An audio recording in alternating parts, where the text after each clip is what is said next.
The prestigious family head has a major problem, his arrogant daughter.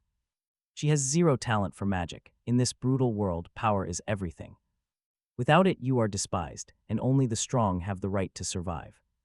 Even among the nobility, the weak are cast aside like trash. Man or woman, it does not matter. Power is the only thing. Cruel, twisted, arrogant, as long as you have power, nobody can touch you.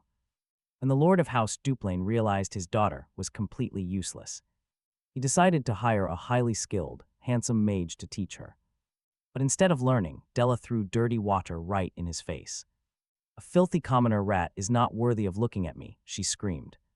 But Dererick looked anyway. Furious, she kicked him, telling him to stare only at the soles of her feet. For most guys, maybe that would be a dream come true. But our main character hated it, slapping the noble girl right across her face. "That is for staying quiet," he said coldly. She froze in shock. Nobody had ever hit her before, and the pain was brand new. Della slapped him right back, screaming that his life was over. What she got in return was an even harder second slap. "Treat people with respect to get respect back," Dererick warned coldly. Her pride shattered, the girl instantly screamed for her head butler. She claimed she was assaulted, bringing the entire household to her room. They rushed in, warning the boy he had made a fatal mistake.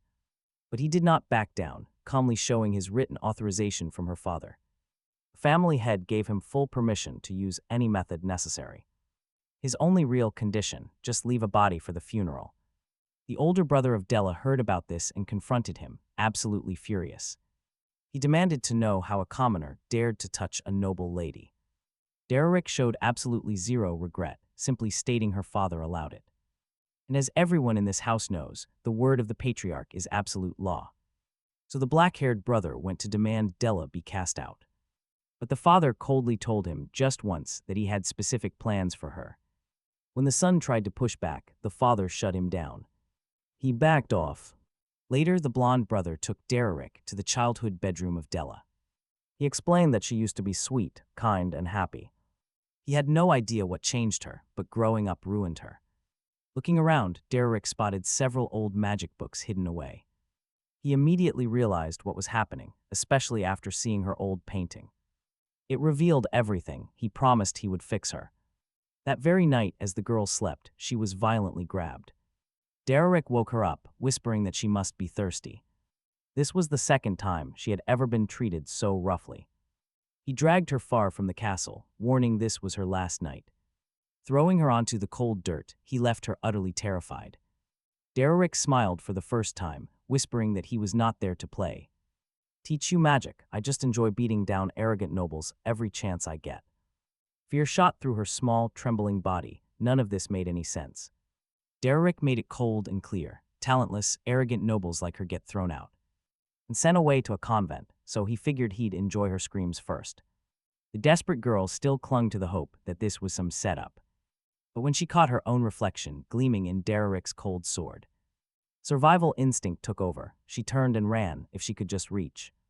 The forest she could hide in the dark. Suddenly, a fireball lit the night. She recognized it instantly as level 2 magic. This boy was a high-tier mage. And judging by his cold stare, he really was trying to kill her. Dererick's heavy attack blasted right next to her. "I missed the first shot," he said. "Lucky you," she kept running for her life as the spells closed in. Yet Dererick stayed completely calm, casually noting that her speed was way too high. For a useless noble who supposedly spent her entire life locked in her room. Della realized this dark forest looked exactly like the one in her own paintings. Suddenly, she hurled a rock to fight back, but Dererick sliced it apart easily. Della only tried because she knew running was useless. She had no other choice. To her utter surprise, Dererick actually praised her fierce will to survive. Pretty bizarre getting praised by the very person who was trying to end you. Dererick demanded her last words. Why was she so obsessed with her bloodline? That question finally broke her. She screamed that it was all she had left.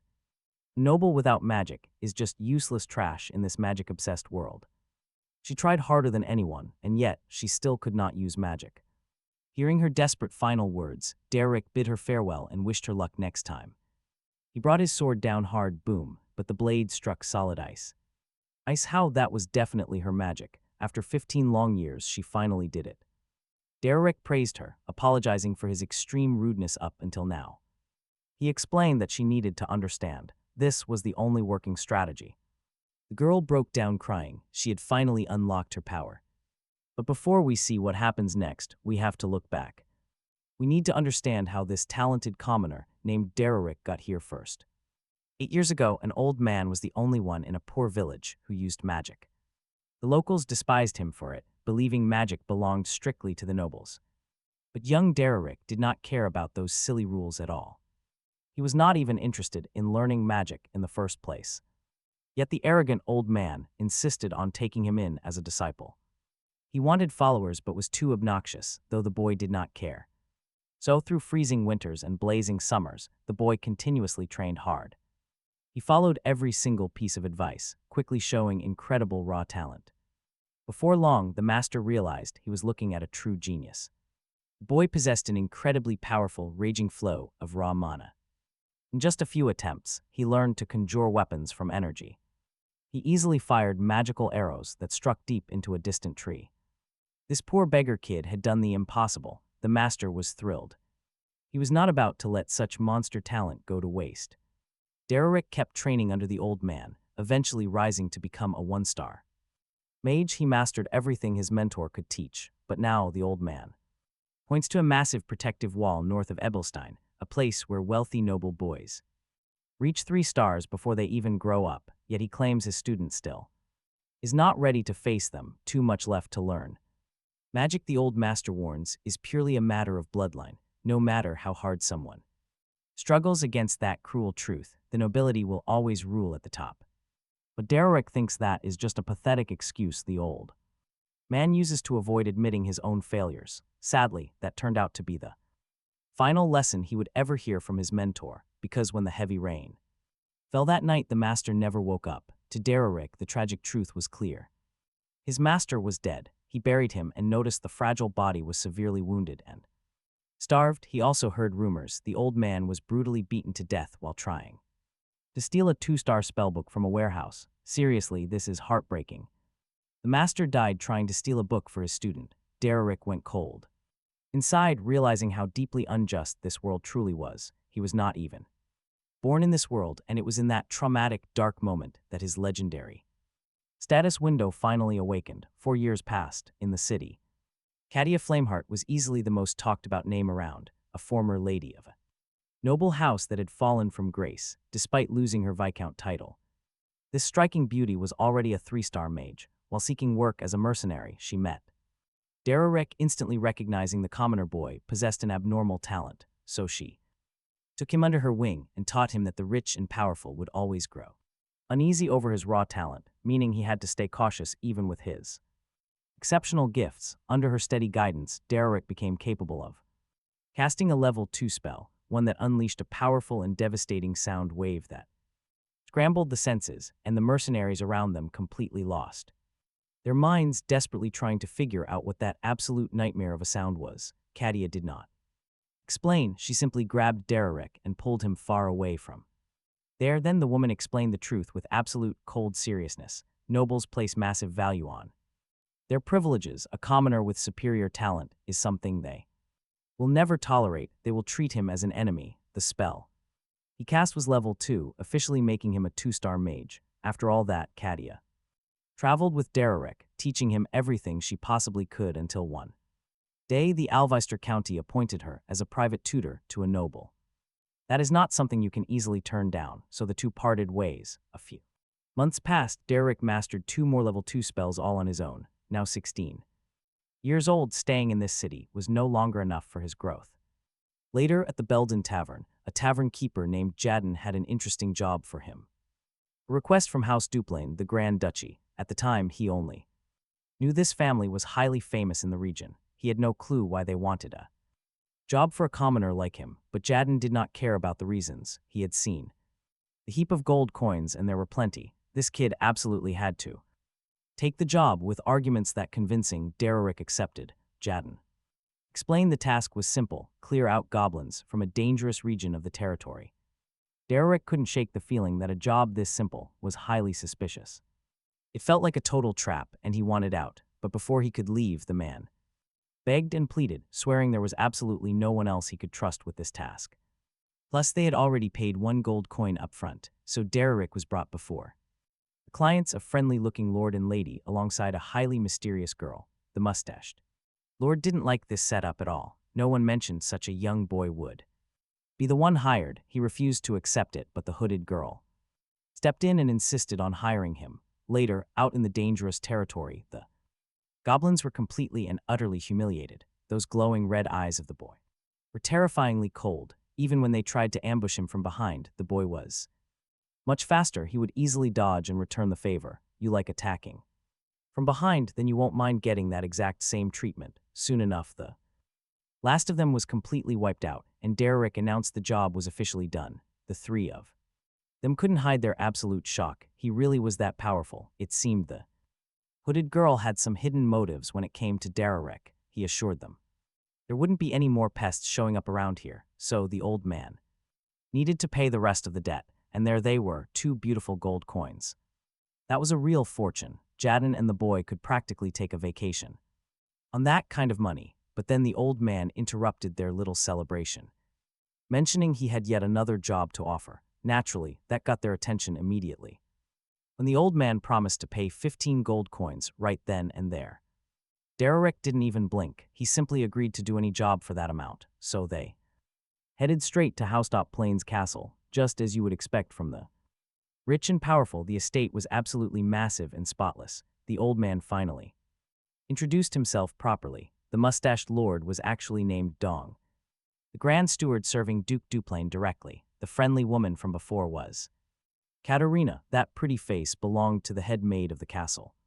Dererick had known from the very start that these people were lying about their true identities. They claimed to be low-ranking staff, but their actions never quite added up. So once all the lies were out in the open, the girl from before finally revealed her true identity. She was the eldest daughter of House Duplain, Aline Aliner Duplain, and she wanted to hire Dererick as a magic tutor.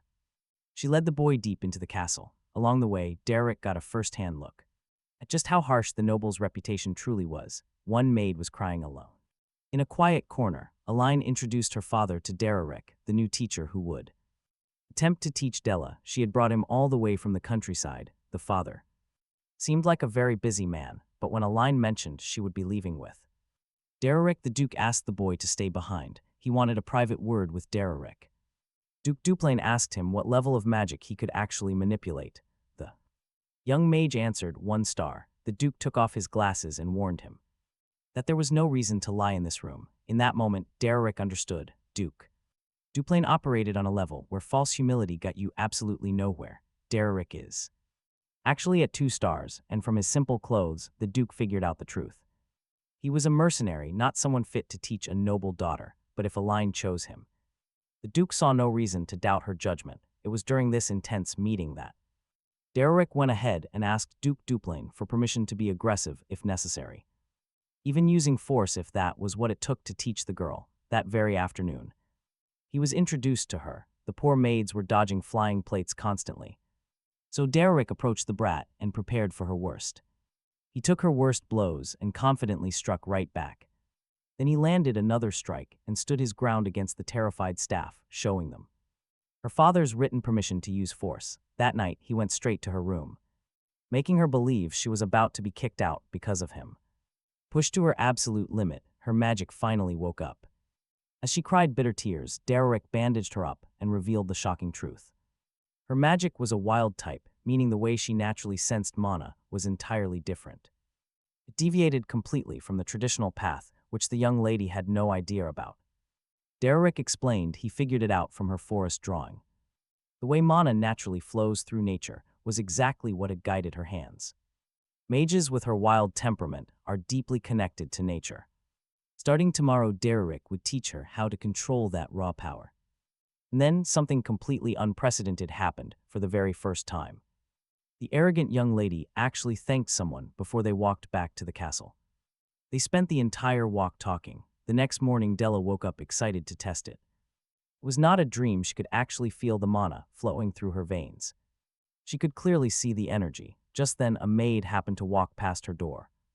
When Della threw it open, she startled the poor maid, who ended up completely soaked. Poor maid thought this was the end because Della was infamous for her cruel revenge. She immediately dropped to her knees, begging her to grant her a decent funeral. But get this, the girl just told her to be careful and simply walked off. Maid could not believe she survived, while the nearby servants watched in shock. This was seriously bizarre. Meanwhile, Dererick was fast asleep in another room, sleeping peacefully like a prince, when suddenly a giant of a man started banging on his door. Della wanted to learn how to control her new power right this second. It shocked Dong. Had a miracle happened overnight, Dererick slammed the door shut, saying he only worked in the afternoon. Just imagine the spoiled lady's face. Hating the rejection, she immediately went right back to pounding on the wood. But Dererick was totally used to annoying tantrums and just drifted back to sleep. Deep inside the Grand Duplain estate, Rig paces through the halls. Along the way, he overhears the maids whispering that Lady Della has not broken a single plate or even laid a finger on them today. They whisper she managed to manifest her mana alone. Hearing this, Rig stops dead. He immediately spun around, demanding to know exactly what they said. Duke Duplain quietly signs papers in his study, questioning the wild rumors. Valerian already confirmed the details with both the maids and the butler. The Duke lets out a heavy sigh, calling it a massive relief. Rig cuts in, warning them not to make rash decisions based on a fluke. Valerian snaps back, telling him he should be praising his sister for her achievement. Duke Duplain merely watches, coldly analyzing the tense clash between them, as Rig demands to know. Analyzing their clash, Rig demands to know what their father has really done. They argue that her past outrages cannot be ignored just for one minor success. She must leave the household, but the Duke merely works on in silence. He offers no reply. Soon the lesson begins, and Della sits with her back turned completely to her tutor. Dererick asks if she is pouting. She snaps right back. She is not throwing a fit, just incredibly angry. He scratches his head, warning her that a simple tantrum won't change anything. If she keeps acting up, he will have to enforce the proper order of things. Della whips around in irritation, repeating just how furious she is. In response, Dererick glares with a bone-chilling stare to put her in her place. Instantly terrified, her stubborn attitude completely shifts. She meekly admits she was pouting, while Dererick pulls up a chair to sit. Beginning the lesson, he explains that unlocking magic is not a license for recklessness. He warns her that power can easily spiral completely out of control. Adequate rest is just as vital as study, meaning it is time to study. Della groans loudly, complaining that she already knew he was going to say that. Dererick dryly asks if she would prefer to learn this lesson the hard way instead. Yesterday's brutal ordeal, the memories instantly flash through her mind. She quickly behaves, sitting upright and begging him to forget she ever spoke. Dererick explains that today they will focus strictly on mana control. Once she masters this, she can finally learn one-star magic, pointing out that the wild, unstructured style of the jungle school is far from ideal, since it completely lacks the strict discipline of conventional magic institutions. Yet in truth, he secretly believes that lawless style actually suits her perfectly. Her wild spirit thrives there, and carrying the Duplain bloodline, she possesses undeniable talent, making her instantly beam with excitement. With flushed cheeks, she eagerly asks if he truly believes in her talent. Dererick confirms she definitely has plenty of natural talent after all. Manifesting an ice barrier is no small feat, but he makes one thing clear. Having talent and being a true genius are two completely different things.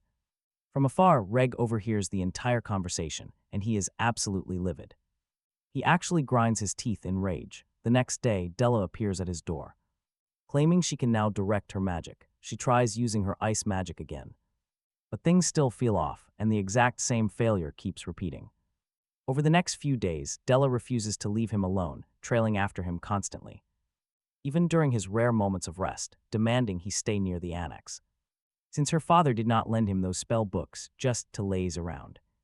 Dererick calmly agrees, stating that is exactly why he accepted them in the first place. Della then shares that she managed to make her mana flow as he explained. Meanwhile, in one of the rooms, Valerian gazes out the window, until the door suddenly opens. Dererick asks if he was the one who summoned him, and Valerian tells him to sit down because they really need to talk. He asks how things are progressing, and Dererick explains that she is making decent progress, though it will take time before she can cast one-star magic. Valerian understands and mentions that his mother has traveled to a social event but should return next week, warning that she will not go easy on him because even if locals are nice, nobles absolutely hate ambitious commoners. Nobles naturally despise commoners who step out of line, but Dererick says he already knows this and asks if that was his only reason for being summoned. Valerian remains completely silent for several tense seconds before slowly starting to explain his situation. As the future head of the Duplain household, his position requires him to fully embrace every single family member, being completely sincere with each of them. Yet he confesses that this is incredibly tough because people are so complicated. It would be absolutely wonderful if everyone shared the same mindset, but reality is different. Dererick completely loses patience and demands to know where this conversation is going. Valerian clenches his fist in frustration, then turns around, crying hysterically while complaining that Della simply doesn't want to play with him any longer. This sudden, dramatic outburst instantly shatters the serious mood in the room. Valerian begins to ramble about how she used to smile at him. He desperately begs for his help. Is there really no other way to win her over? He whines that Dererick is the only person she actually listens to. Just then Della can be heard shouting and searching for him outside. Valerian frantically begs him to wait and shows off a creepy handmade doll he created. He learned to sew from the maids and asks if it looks like Della. He truly hopes this gift will make her feel her brother's love. Dererick stares blankly at the ugly toy and asks if he is trying to curse her. The emotional young heir bursts into tears again, sobbing that he is totally useless. Later on, the high and mighty lady of the house notes she has heard much about him. It seems they have finally managed to find a highly competent teacher. She introduces herself as House Duplain and offers him a special gift. She offers to send a special reward straight from her personal territory, but he refuses. He immediately shuts her down, stating he has no ties to nobility. Mela is completely stunned by his blunt tone, but he simply clarifies the honest truth. He is nothing more than a commoner, leaving her utterly speechless. 1 week later, Aileen mentions how glad she is to have brought him. They are currently at the Grand Duke's residence, and she wishes she could stay longer. She wants to spend time with her sister, but must return to Ebelstein. There are pressing matters to handle, and Dererick listens quietly. Understanding the situation perfectly, Jadden suddenly claps a hand on his shoulder, reminding him that Aileen is placing her sister's safety in his hands. Jadden urges her to wrap things up and return to them as quickly as possible. He warns that absolute, terrifying hell will break loose the moment Pine finds out. The young teacher stands completely alone, watching her carriage fade away. In the distance, Aileen suddenly realizes she forgot one crucial detail. She forgot to mention that their short-tempered mother is returning next week, making Jadden frown. Jadden asks if that is really a reason to worry, but her mother is highly volatile. To put it bluntly, the woman is practically the goddess of wrath herself. The scene instantly shifts as the furious Duchess slams her hand on the desk. She angrily demands to know what kind of sick joke it is to hire a commoner tutor. The Duke groans at the loud noise, telling her to quiet down. She snaps back that her volume is not the issue, but rather their future. About Della, her precious youngest daughter, the Duke fires back, reminding Mela she already knows how much he hates putting commoners in high positions. She does, but get this, not a single noble tutor could ever teach her anything at all. Mela instantly fumes, asking how he dared to hire a former mercenary. Of all people, the Duke argues that finding decent magic tutors is incredibly tough anyway, adding that Dererick was handpicked by Aileen herself. Mela demands standards. An absolute bare minimum, she suggests bringing in her younger brother, Flam, who was busy before but now has plenty of free time. The Duke doubts she should drag someone away from managing their territory.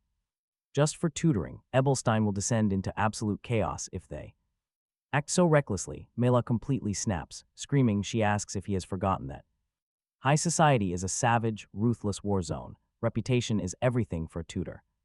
And she refuses to let Della become a laughingstock during her debut. Right then, the study door swings wide open. Valerian steps inside and tells his mother to calm down, reminding her they did not come here to fight. With his father, Mela snaps at him to back off, warning this matter is far too serious to ignore. That is when Rieg walks in, agreeing with his mother completely. Hearing her son take her side, her face twists into a Malicious smirk, Rig argues that letting some low commoner teach a noble is ridiculous, but concedes there would be no issue if the guy actually proved his abilities. He proposes to test Dererick personally, declaring that he will settle it with a magic duel, but the Duke cuts him off immediately, warning Rig that this tutor is a brutally skilled warrior. The Duke's warning only fuels Rig's rising fury, so he shifts tactics, proposing they test Della herself instead. Valerian is completely baffled, unable to comprehend where this sudden idea came from. Rig argues that if Dererick is actually that good of a tutor, Della must have made some massive progress, and he wants to duel her himself to prove it. The Duke is left completely speechless, totally at a loss for words. Outside the room, Valerian rushes to catch up with his brother, demanding to know what madness possessed him to demand a magic duel out of nowhere. Rig snaps back, asking if Valerian honestly believes Della has changed, or if he forgot the massive chaos she caused before. Valerian counters that no matter what she did, Della is still their sister. They share the same blood, and they have to protect her. Rig sighs in deep frustration, scoffing at the mention of blood ties. Then he snaps, yelling that this very blood is destroying their family, and if she enters high society like this, it will ruin them all. Suddenly, Valerian realizes the sheer gravity of the situation, seeing how deeply his brother is really hurting. Turning to leave, Rig declares that Della has crossed every line and the best option is to lock her away in the family state. Rig walks away, his face completely clouded in darkness. Meanwhile, back in Dererick's room, Della bursts through the door. Suddenly, startled by her extreme urgency, Dererick asks what she is doing there so early. Without a word, she slams a letter onto the book he is reading, warning him that if she loses the duel, if she loses to her brother, Dererick is fired instantly. Yet the young mercenary remains completely unbothered. He calmly notes that young Master Reg is already an experienced one-star mage. This makes her victory highly unlikely. Infuriated by his cold shoulder, Della yells out. Furious, she asks if that is all he can say when his own livelihood is on the line. Dererick bluntly replies that he is just a hired mercenary doing his job. He works for coin, and honestly, he has already been paid more than enough. Stunned by his attitude, she asks if he truly does not care about anything at all. Fast forward 1 week later, and the Duplain family banner flies high over the arena. An excited crowd of nobles pours into the stands to witness the upcoming clash. Everyone bows in deep respect the moment Duke Duplain finally makes his appearance. Watching the commotion from afar, Dererick quietly notes that the big boss has arrived. The young mercenary offers a polite, respectful bow to the powerful family patriarch. The Duke notices Dererick, seeing that the boy is completely calm and unfazed. He displays absolutely no signs of nervousness. The Duke realizes that keeping such cool composure under pressure is rare. They definitely cannot afford to lose him. No way they can lose him. Now the drama is about to start. Reg strides into the arena corridor, his long cloak billowing dramatically behind him. He steps forward with fierce resolve, fully aware this is no ordinary test. Today he will shatter Della's pride once and for all. His main goal is to make his sister deeply regret everything she has put their family through. Meanwhile, Della walks out onto the field, wearing a simple hood over her face. Just minutes before, she had confronted Dererick about whether he truly cared about nothing. He explained that she must have already felt her inner mana flowing much smoother. Even if she cannot cast one-star magic quite yet, it will happen soon. It is only a matter of time, because of the powerful Duplain blood in her veins. Confused, Della asks why he is suddenly bringing up her family heritage now. Dererick reminds her of his previous warning: survival in the wild depends entirely on your own inner grit. Annoyed, the girl loses her patience. She demands to know why he is lecturing her now, but he remains silent. Della admits she is no genius star pupil, but she still wants to learn. She insists she will only study magic under him and no other master. Hearing this, Dererick pauses right before leaving the room. He pulls on his leather gloves, admitting he knows nothing about noble etiquette or fancy duels. However, he guarantees he can teach her how to win, asking if she truly wants victory. Instantly, Della remembers every single humiliation she has endured throughout her life. Choking back her tears, she fiercely replies that she wants to win. She will do whatever it takes. Now, standing tall in the grand arena, Della is no longer just Red's little sister or the ignored youngest daughter. Instead, she stands there proudly as Dererick's only true disciple. The two rivals face off as the family butler loudly clears his throat. Drawing their attention, he announces that the duel will follow the rules of the Ebelstein High Mage Hall, where the first to trigger their shield automatically loses the match. With the signal given, the battle finally begins. This protective magic barrier instantly activates whenever a heavy blow lands, neutralizing any incoming attack. Dererick silently mocks how much nobles love their safety. He watches, realizing they must have endless gold to waste on such a costly item that only lasts 10 minutes. Rake steps forward, slowly gathering his wind magic. A sudden gust whips up, blowing Della's hood right back. Gale violently concentrates in his hand. He fires the spell, convinced that today she will finally learn her place and crawl back home. With that, he fires a razor-sharp spiral of wind straight at his sister. The strike surges toward Della with blinding speed. She watches the incoming strike for a split second, then she bolts as fast as she can to dodge. Rake is stunned by her reaction, absolutely furious that she dares to run from him. He channels his mana once more, throwing another massive blast of gale force wind right at her. Della merely glances back, already analyzing her brother's attack. Dererick realizes that while the boy controls one-star magic, he remains a total amateur in real combat, burning through mana by forcing the spell to curve. His gust of wind crashes directly into a solid ice wall. Della raises the barrier with breathtaking ease. Rake scoffs at it, thinking it is merely raw, unstructured mana instead of real magic. He doubts she can stop his attack with such a cheap trick, quickly conjuring two spheres of wind in the air. Deciding he only needs to blow past her flimsy shield, he prepares the spell and aims straight for the girl. Della recalls Dererick's warning about how mercenaries fight differently from highborn nobles, abandoning honor entirely to focus entirely on the kill. Since this brutal style violates proper noble etiquette, he warns her that she might face backlash if she wins this way.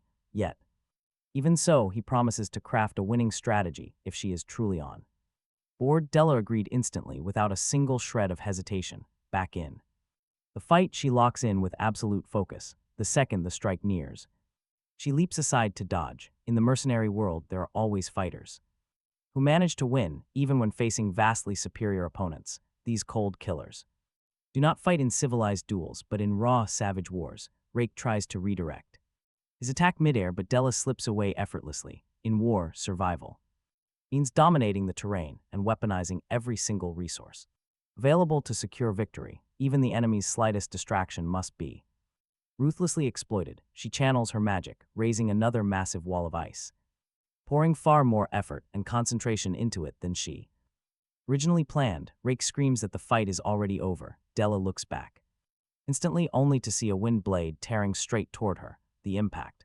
explodes, kicking up a massive cloud of dust across the arena. Dererick watches it unfold, completely unbothered. Meanwhile, Della's mother stands up in a panic, screaming Della's name. She demands that the butler stop the duel immediately before her daughter is mutilated, but Duke Duplain holds his wife back and tells her to sit down, warning her that the duel is not over yet. Mela protests, arguing they all saw the blow strike the girl dead on, but the Duke points out that the general's protective magic circle has not even triggered. He glares at the commoner tutor to gauge his reaction and notices that Dererick did not even flinch, proving he likely anticipated this exact outcome. Rake stalks through the settling dust. He is certain his strike connected, but everyone finds it bizarre that the safety circle failed to deploy. Hidden deep within the smoke, Della crouches low to the ground as the wooden arena starts to crack. Suddenly, a sharp spike of ice erupts from below, barely missing him.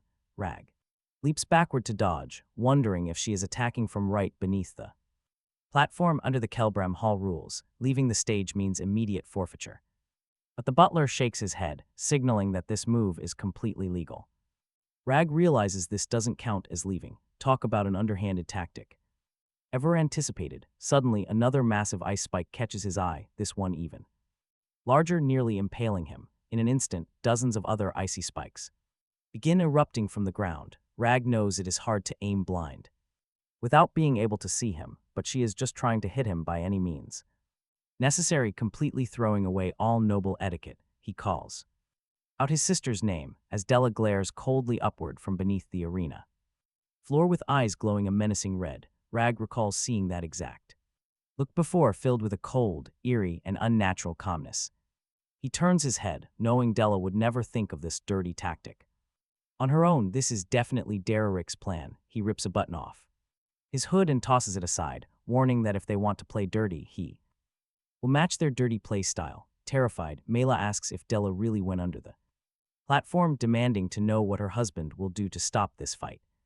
But Duplain replies that no rules have been broken and that they will watch a little longer, highly intrigued by this sudden turn of events. Meanwhile, deep beneath the arena, surrounded by ice spikes, Della concentrates and stares straight up. She can clearly see his energy flow. High above, Rag begins to gather his magic, but must dodge quickly as she always targets his feet whenever he tries to cast a spell. He cannot lose like this. Seconds later, he looks up right toward the giant flag pole. Della notices his energy flow has stopped, meaning he is planning something. No matter what, the instant he starts casting, she will strike with everything she has. Worried, the butler tries to call out to Rag, but the boy is already standing right at the top of the flagpole, figuring she will not react to his mana from this distance, but casting a spell from so far away is completely impossible. There is only one option left. He must demolish the entire platform without using magic. He decides to fire a mana arrow instead. Dererick doesn't show any reaction, but the flagpole begins to crack all over and snaps right in half, bringing Rag crashing down in the collapse. Mela screams her son's name in sheer desperation. He stands up amidst the rising dust, coughing heavily, but suddenly realizes that Della is walking straight through the smoke, so he points his finger right at her and fires a mana arrow. She quickly darts her eyes away, trying to defend herself from the oncoming attack. But her magic barely manages to leave her fingertip. She needs to act fast as the magical arrow is about to hit her. She barely manages to dodge the blow and keeps running. Rag believes he has the upper hand at close range, thinking just one more magic arrow will end this fight. But out of nowhere, Della lands a heavy kick straight to his chest, sending Rag crashing to the ground in severe pain. She grabs a handful of dirt from the ground and flings it right into her brother's face, blinding him completely for the moment. With that, she scrambles to the top of the arena. Rag thinks she is resorting to physical attacks because she is completely out of mana, desperately doing whatever she can. She is pushing this hard just to win, even knowing it is impossible, and he realizes this duel is meant to prove her worth, which is why he will give it his absolute best as her brother. Back on the arena surface, Della wipes her bloody forehead. Red drops drip down her chin. She needs to view this like brush strokes on a canvas. Mana is her paint and magic is her brush. She must gather all that raw energy floating in the air to create a complete picture. In that instant, Dererick draws a thin line in the air, demonstrating that this simple act is already true magic itself. Della is completely captivated by what she sees, then he lets that energy run wild. Della closes her eyes to truly concentrate. She begins to draw energy from her surroundings, focusing on the painting metaphor. Instantly, she feels the active mana vibrating at her fingertips. Now watch, she uses this paint to begin her drawing as real magic takes shape. Just like that, Della manages to forge a perfect ice spear. The butler watches the scene, utterly stunned. Mela calls out to her husband in a panic, shouting that Della is casting one-star magic. Rag realizes his little sister has actually pulled off this feat. Della commands the ice spear with pure, raw intuition. Meanwhile, Rag begins preparing a spell in his own hand. He thinks this changes nothing, confident he is still one step ahead in one-star magic. He plans to strike first to secure a swift, brutal victory. But Della unleashes her attack a split second later, and Rag does the exact same, firing right back. Their spells clash violently midair. The massive collision unleashes a massive shock wave, kicking up a thick cloud of dust and wild energy. In a panic, Mela screams her daughter's name, but a protective barrier has already been erected just in time. Slowly, the smoke begins to clear. Rag struggles to catch his breath, and Della is equally exhausted, yet Dererick remains standing there completely unfazed even after such a massive clash. 1 year earlier at the Duplain mansion, the secretary announces that a letter from the main estate arrived that morning. The subject seemed to be a mere social gathering, but in truth, the real target of that meeting was Della. She sat right beside them, slumped dejectedly in her chair, even witnessing The Duke showed absolutely no emotion. Back in the present, the girl suddenly gasps. She realizes the protective shield around her is vanishing, realizing the protective barrier has just completely vanished. Further, Dererick is on his knees, completely drained of mana. He hangs his head, accepting his ultimate defeat in this duel. Unable to withstand the pressure, Della breaks down in tears. The Duke watches the entire scene unfold. In silence from afar, Mela begins to scream, ranting that such a dirty, vulgar display should not even be considered a real magic duel. But the Duke simply ignores her outburst, remaining dead silent. He remembers introducing himself to the former Duke as Raymond Oswald Duplain, declaring it an honor to fight right alongside him during the war. Back then, the former Duke mentioned hearing amazing things about his father, noting that Raymond inherited those exact same eyes burning with a hidden ambition, and Raymond simply thanked him for the compliment. Now looking at Della, the Duke sees that exact same look in her eyes. It strikes a chord deep within him, stirring his cold heart. He notes how much the girl's gaze has sharpened. Meanwhile, the maids rush to swarm around her. They desperately try to soothe and comfort the young lady, but Della shoves them all away. She takes firm, decisive steps toward Reg. The boy stands speechless in her presence, and he merely congratulates her on her effort. Della just hangs her head while the maids try once more to usher the girl back to her room, but Della ignores their pleas and keeps walking. She heads straight toward her master. Dererick stands completely motionless, staring at the girl for a few quiet seconds. Della tries hard to hold herself together and look strong, but she breaks and bursts into tears again.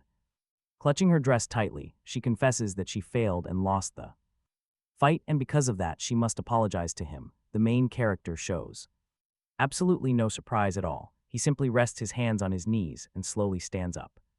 He tells her it is fine and that losing is just a part of life. The key now is to channel that anger to grow and become even stronger. Hearing those words, the girl stops crying for a brief moment, but immediately after she completely breaks down, sobbing uncontrollably. Her cry of pure anguish echoes across the entire Duplain estate. A moment later, Mela comes rushing over. She calls out to her daughter in sheer desperation. Kneeling right by her side, she cries that her daughter has suffered far too much in this place. She tries to calm the girl down, telling her everything is fine now and they need to treat those wounds.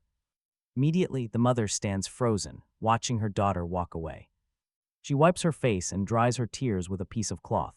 In that instant, Dererick decides to turn his back and begins to leave, but the woman refuses to let it slide and chases after him. Fueled by sheer rage, she starts screaming, calling him a wretched scoundrel, and declaring that teaching her daughter one-star magic means absolutely nothing. Without a second thought, she lunges forward and slaps him across the face. She rants that he only taught her cheap tricks, dragging her daughter's reputation through the mud and reducing the Grand Duke's heir to such a vulgar display.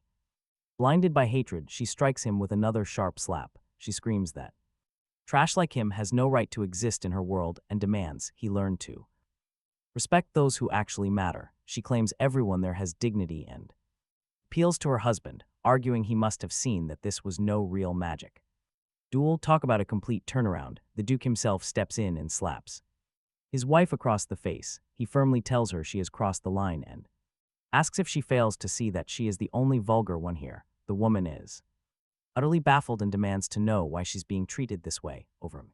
Commoner, her husband agrees he is indeed a commoner, but reminds her that first and foremost, the boy is their daughter's teacher. He adds that no true parent would ever behave so shamefully in front of a child. The Duke then turns to the boy and apologizes, noting that everyone shows parental love differently. Dererick silently watches, quickly analyzing the shift in the room's energy. He calmly replies that it is fine, telling the Duke there is no need to worry. This prompts Raymond to invite him to his private office for a much-needed talk. The two turn and walk off, leaving a seething Mela behind to fume alone. She is absolutely furious. Inside the quiet office, the Duke acknowledges the young man's efforts.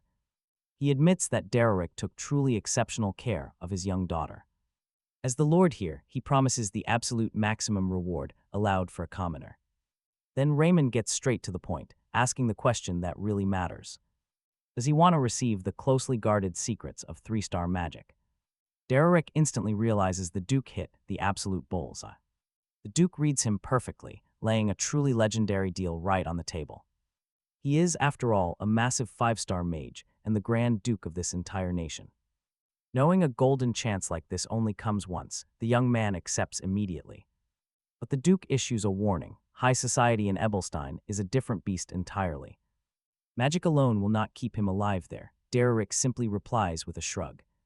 Duplain has plenty of decent instructors for Della, and she will learn fast now. But the Duke firmly disagrees. He believes his daughter needs far more than an instructor. She needs a true mentor. He slowly refills his pen with ink, deep in thought. He notes that despite being a commoner, Dererick harbors some pretty massive ambitions. Most people would not even dare to dream of the things he wants. The Grand Duke has never spoken this much to him, yet he sees right through him. He knows Dererick's grand plans stretch far beyond 3 or even 4 stars. This heavy, sharp perception from the legendary nobleman makes the room feel incredibly tight. He warns that if Dererick truly wants to climb that high, time is ticking. Wasting his precious days staying in this estate is simply not an option. With that, the Duke prepares to leave. Dererick nods, keeping his thoughts to himself. The Duke acknowledges his burning drive, but reminds him he must remain Della's tutor. For now, at least. Finally, the Duke hands over the keys to the library. He gets the 3-star magic spells, exactly as they had agreed before. The massive library doors finally swing open. Dererick steps inside. He walks calmly through the silent, towering aisles, scanning the endless rows. Pulling down a massive volume, he studies each complex magic circle intently. With incredible speed, he commits the complex magical designs straight to memory. Even he is shocked by his own insane learning speed. Other mages spend their entire lives struggling just to grab a 2-star grimoire. Yet here, laid out right in front of him, are multiple 3-star works. With a goldmine like this in reach, he is definitely sticking around. He will stay at the Grand Duke's estate as long as possible. Though he knows once Pelin finds out, she is going to be absolutely furious. Later that day, Della struts right up to him, proudly boasting about her success. She is finally a 1-star mage. Dererick just nods pretty dryly. He reminds her that she only managed to cast magic a single time. She immediately complains about his cold stare, asking why he cannot just be happy. But Dererick bluntly retorts that her success is not his achievement. He's incredibly tough on her, but Dererick admits she has improved a lot. Over the last 3 days, he even teases her, saying her puffy eyes might pop right out. From crying so much out of pure exhaustion, Della tries to play it cool, denying she was shedding tears and making up a silly excuse about dust in her eyes. She grumbles that her father should have warned her about his decision much sooner, as she genuinely believed Dererick was about to be kicked out of the estate. Dererick tells her it is time to begin training since she is developing pretty fast and will soon be ready to learn actual 1-star spells. Della spins around in shock, demanding he explain exactly what he means by her rapid growth. He explains that her progress is highly unusual, especially when you consider how little time has passed since she first manifested her mana. Absolutely thrilled, she asks what they will practice next, maybe a chantless magic arrow or that powerful wind blade Rig used. She also brings up the ice spear, believing she can match Rig's level with enough practice, but Dererick instantly crushes her excitement, telling her she will only be practicing basic ice.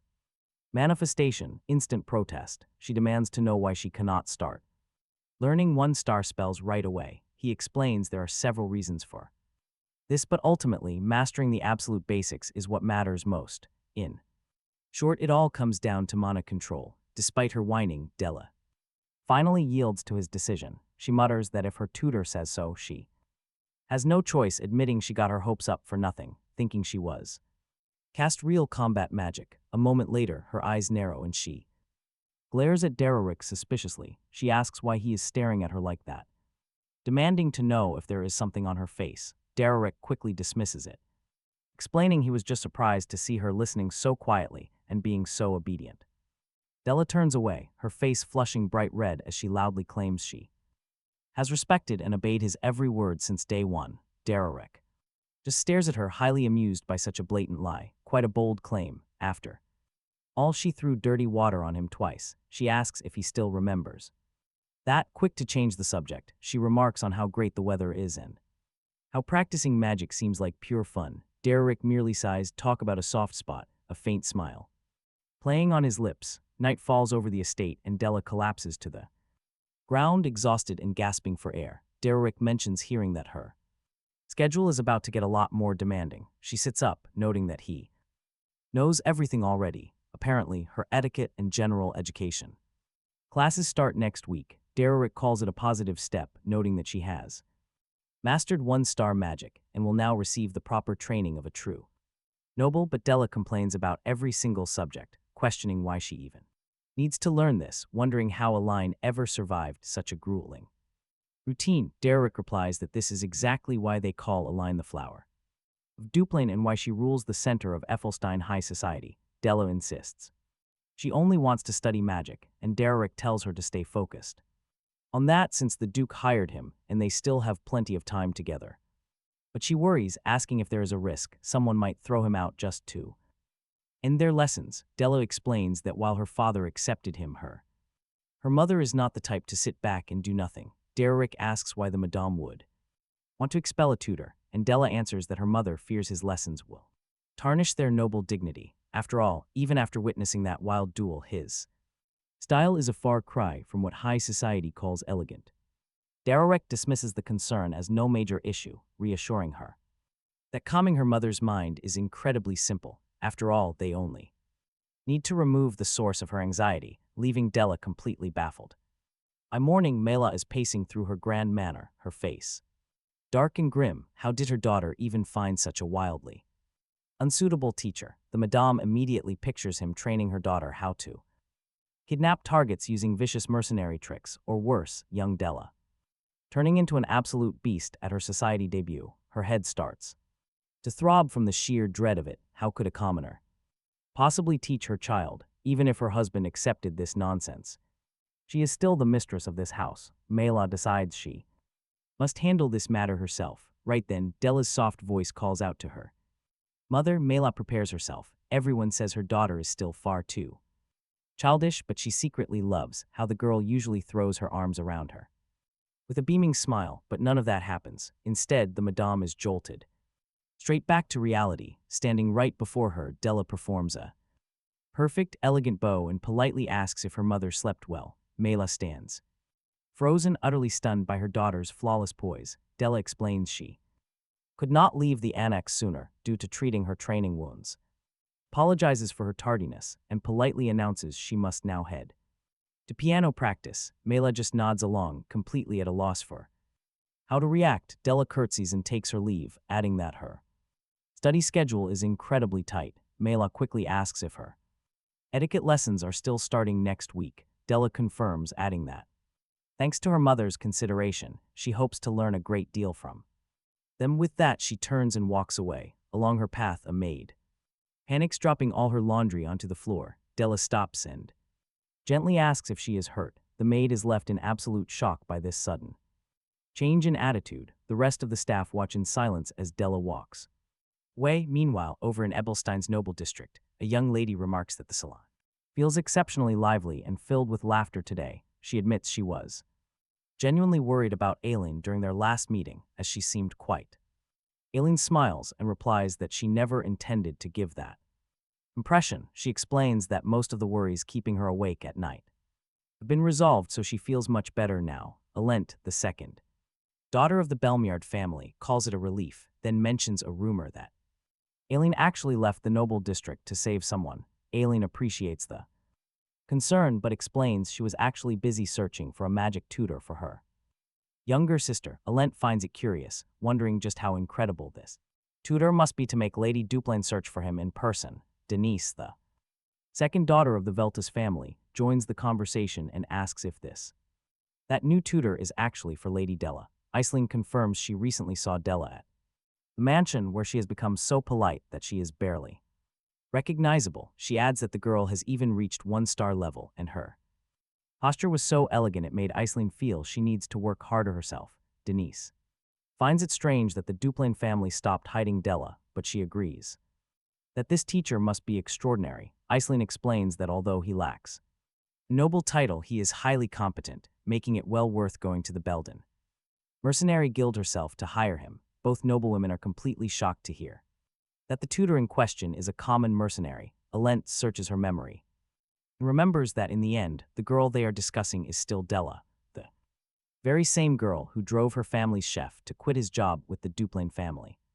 She finds it impressive that a tutor managed to not only tame that violent girl but also turn her into a one-star mage. Thinking of this, a smile creeps across her face. She admits her curiosity and demands to know the man's name. After all, if he managed to civilize Della, he will surely become highly famous, so she wants to know his name now. Iceline answers casually that his name is Dererick. Meanwhile, back at the mansion, Della speaks with her mother, explaining that she was studying etiquette alone, but found it way too difficult to learn by herself. Mela comments that her daughter's self-study efforts are admirable. Della counters that despite her efforts, Dererick was the one who taught her the most, making Mela ask what on earth was so challenging that she needed him. The girl replies that almost everything is difficult and she can only do things properly now because of Dererick. Mela grows annoyed as she realizes this man's name slips into every single conversation. Losing her patience, she wonders how many more times she will have to hear her daughter speak Dererick's name. Mela cannot fathom what Dererick did to Della, but she refuses to let this slide and must take action. She recalls the maids constantly gossiping about how unusually generous Della has been to the household staff. In a matter of mere weeks, the girl's behavior has completely transformed, a truly staggering shift. And the only other person Mela has seen change so drastically is Alicine. She reasons that perhaps her daughter truly is putting in the effort to carry herself like a proper young noble. A few days later, in the late afternoon, with a spellbook spread open on the ground, the training begins. Dererick shuts his eyes, channeling every ounce of his concentration. He begins to shape and gather mana in the palm of his hand, gritting his teeth. As pure strain and frustration warp his focus, the energy spikes violently and he completely loses control. Sapped of all strength, his body collapses onto the ground in sheer exhaustion. Looking back at the sound of approaching footsteps, Rake appears, apologizing for interrupting his intense training session.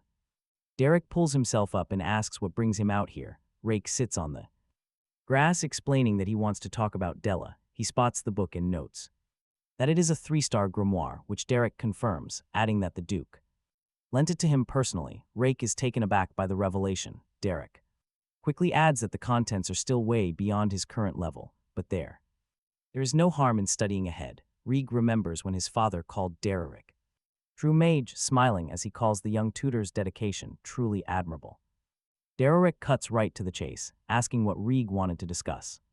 Regarding Della, Rake admits it is pretty awkward, but wants to know what girls her age actually enjoy. He suggests she might like a doll made her own likeness. Dererick immediately pictures Valerian's bizarre doll and flatly replies that it is a terrible idea. The two walk back to the mansion, with Rake noting that things are changing and he must accept this new reality. Rake confesses that he was likely turning a blind eye or simply running away, but seeing Della's transformation made him realize he can change too. Knowing this is all thanks to Dererick's influence, he makes sure to express his gratitude. Dererick merely nods in silence, accepting the thanks. Rake notes that Della's style of magic feels completely different, comparing it to painting the walls of a room in a totally unique way. Dererick reflects that genius always shows its worth, and that Rake definitely inherits the sharp Duplain bloodline to notice such a subtle difference. He explains to Rake that Della utilizes the mana control technique of the jungle school.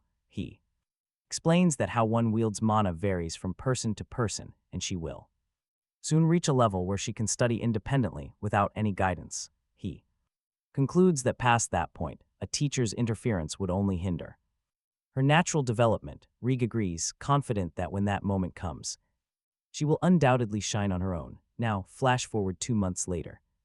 Della asks what those flowers are, and the maid says she brought them to put in her hair. The girl comments that the scent is wonderful, making it feel like spring arrived long ago. In that time, she fully masters 1-star magic and grows closer to the household staff. She feels as if she wasted her entire life until now, and she knows this complete turnaround is all because of Dererick. The maid asks if today is magic class since she looks so happy, and Della confirms with a smile. She even thinks of saving a leftover flower as a gift for Dererick, but suddenly the flowers slip and crash to The floor, oh man, Della stands completely frozen, paralyzed by what she just heard, asking what Dererick could possibly mean by that. The young man replies she heard him perfectly clear, saying he has absolutely nothing left to teach her. He explains things work just like seasons, and spring never lasts forever. Later in the study, Dererick speaks with the Duke, noting that he must have realized Della's talent belongs to a free-form style.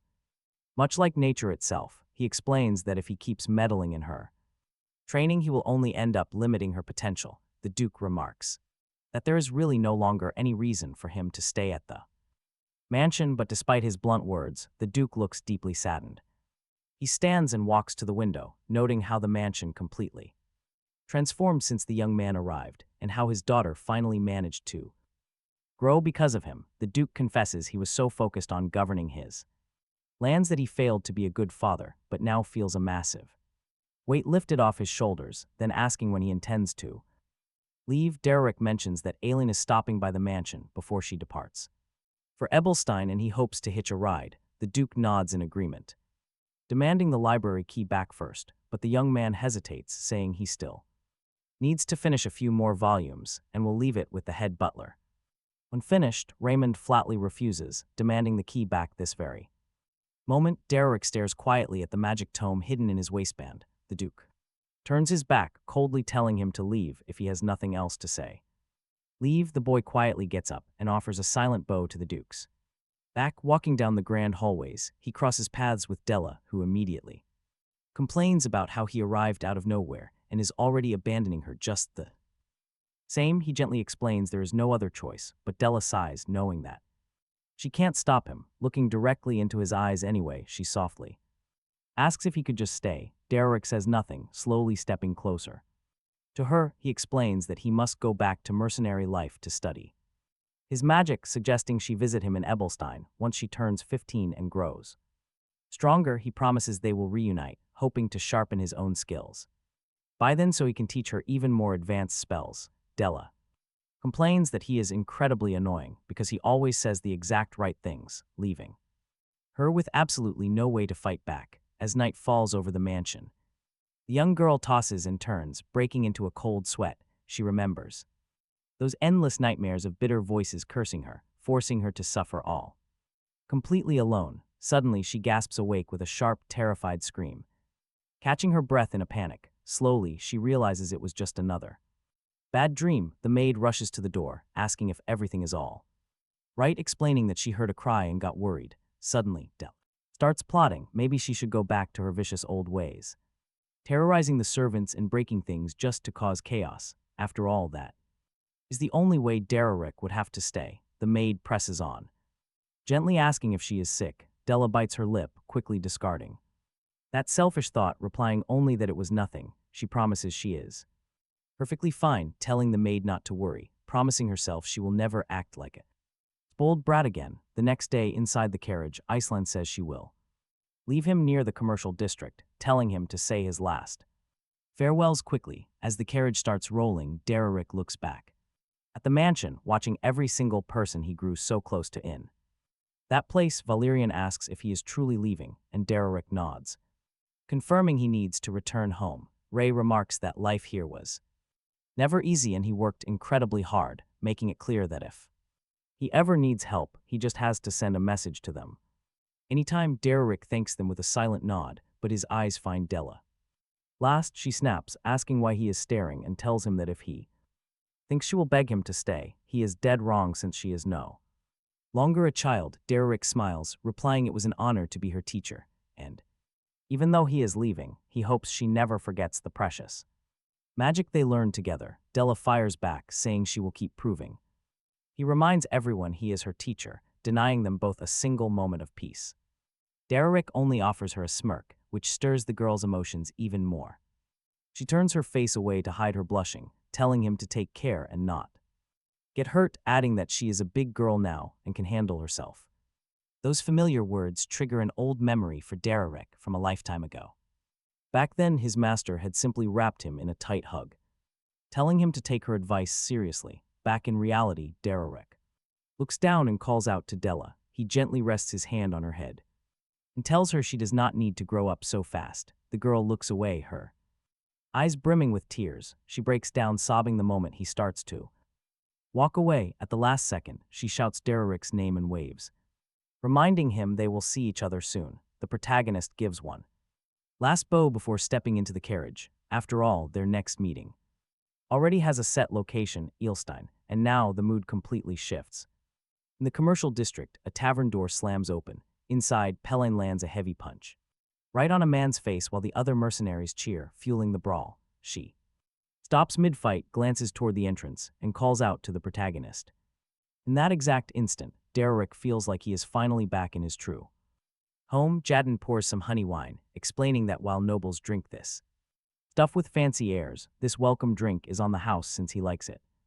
Pelin stares at him, asking if he was always this pale or if he got that way after living among those rich nobles. She mentions that when she heard he became a magic instructor, she also heard those elites are constantly using strange drugs and demands to know what really happened out there. Dererick brushes it off, saying he just worked hard and has nothing interesting to share. Pelin grumbles, saying he is already talking like a stiff, proper nobleman. As Jadden hands out the drinks, she complains that she went through absolute hell working completely alone while he was away. The tavern owner chimes in, saying that at the very least, his long trip must have brought in some good money. He asks if they paid him well, but Dererick replies he received something far more valuable than gold coins. He places a spellbook on the wooden table, leaving them both wide-eyed, unable to believe it is a 2-star grimoire. Dererick smiles and corrects them. These are actually 3-star spells. The two instantly panic, asking if he stole it and warning him that he could lose his head if he gets caught. Dererick calms them down, explaining it was a gift from the Grand Duke himself. Pelin tells him to quit lying and jokingly asks if the Grand Duke needs an archery instructor, too. As night falls, Dererick asks if the tavern has received many commission requests lately, but Jadden finds it strange, asking if he already plans to take a mission on his very first day back. The protagonist confirms, saying he wants something simple, like a light hunt just to shake off the rust. Jadden laughs, saying they are always short on mages, so work will definitely not be lacking. The protagonist accepts, announcing he will start tomorrow first thing in the morning. The next morning, the group's carriage hits the road early. Deep in the forest, Pelin runs to lure away several massive monsters. Teamwork does the trick. They bring the beast down in no time. Dererick takes this chance to test himself, proving his magic swordsmanship is still razor-sharp. Done for the day, they head back in the carriage, eventually setting up a quiet camp to rest. They eat and sleep, but late at night, Dererick slips away silently. Heading alone toward the forest edge, he tries to focus his 3-star magic under the dark sky. A small crystal begins to take shape in his hand. Suddenly, the process spirals out of control and explodes. Dererick hits the dirt. He realizes that while 2-star spells are easy, this next level is entirely different. The barrier to reaching the 3rd star is still a massive wall. Later, back at the tavern, the bitter winter cold hits hard. The front door swings open and 2 figures step inside, desperate to escape the freeze. Jadden remarks that being young must be nice, making it to the Kent Mountains and back unscathed in this storm is wild. Only absolute lunatics like them would bring a harpy head back in this weather. Dererick accepts the praise, while Pelin admits she is glad to be inside the warm room. Jadden says they worked hard, so they can rest tomorrow. But there is one perfect job left for Dererick. It is simple and pays well, though it might require some heavy physical labor. Next day, Dererick walks over, thinking about Count Belmuir's request. In his head, basically, this wealthy noble family is looking for a commoner to help with combat practice. That means they need a living punching bag. It is simple. He just takes a beating, takes the coin, and leaves. But check this out later. The young Alenta walks the grounds flanked by the family butler. She asks who her opponent is, and the man replies that they hired a commoner for her to practice her offensive magic on. Alenta finds it strange. Is she really supposed to just fight some random commoner? The butler explains it is part of her training, and the guy was promised a massive reward so she can unleash her power without any guilt. Alenta agrees, thinking this will be nothing more than beating down a complete nobody. She is close to becoming a 2-star mage, so the gap between them is a massive chasm. Arriving at the arena, Dererick is already warming up. The girl approaches him and asks if he is her opponent. Dererick politely introduces himself. To her, the young noble gives her name in return, though she can't help but feel like she has heard his name before. The instructor calls them to the arena while Alenta watches him, wondering if he is even a mage. At his age, she begins to stretch, preparing herself before the match. Begins, she asks if he at least knows the basic etiquette of a magic duel. Dererick calmly replies that yes, he knows the rules. The girl then tells him to hold on as long as possible because she wants to finish this quickly. She says she will see what he can do, but if she blasts him out of the ring with a shockwave, it will all be over instantly. But Dererick asks with absolute composure just how much resistance she actually needs from him. To show, Alent bristles instantly, demanding to know what kind of ridiculous question that is. Dererick calmly explains he only wants to figure out how much to hold back so her training is actually useful. The instructor just watches the boy's sheer audacity and shakes his head. In silent disapproval, Alent lets out a frustrated sigh, scoffing at his strange attitude while telling him to just hold on for as long as possible.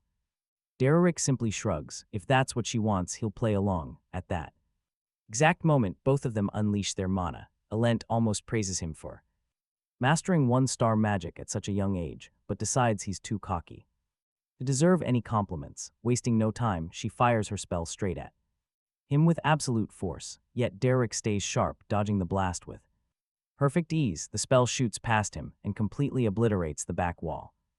Alent watches him, utterly stunned by his lightning-fast reaction.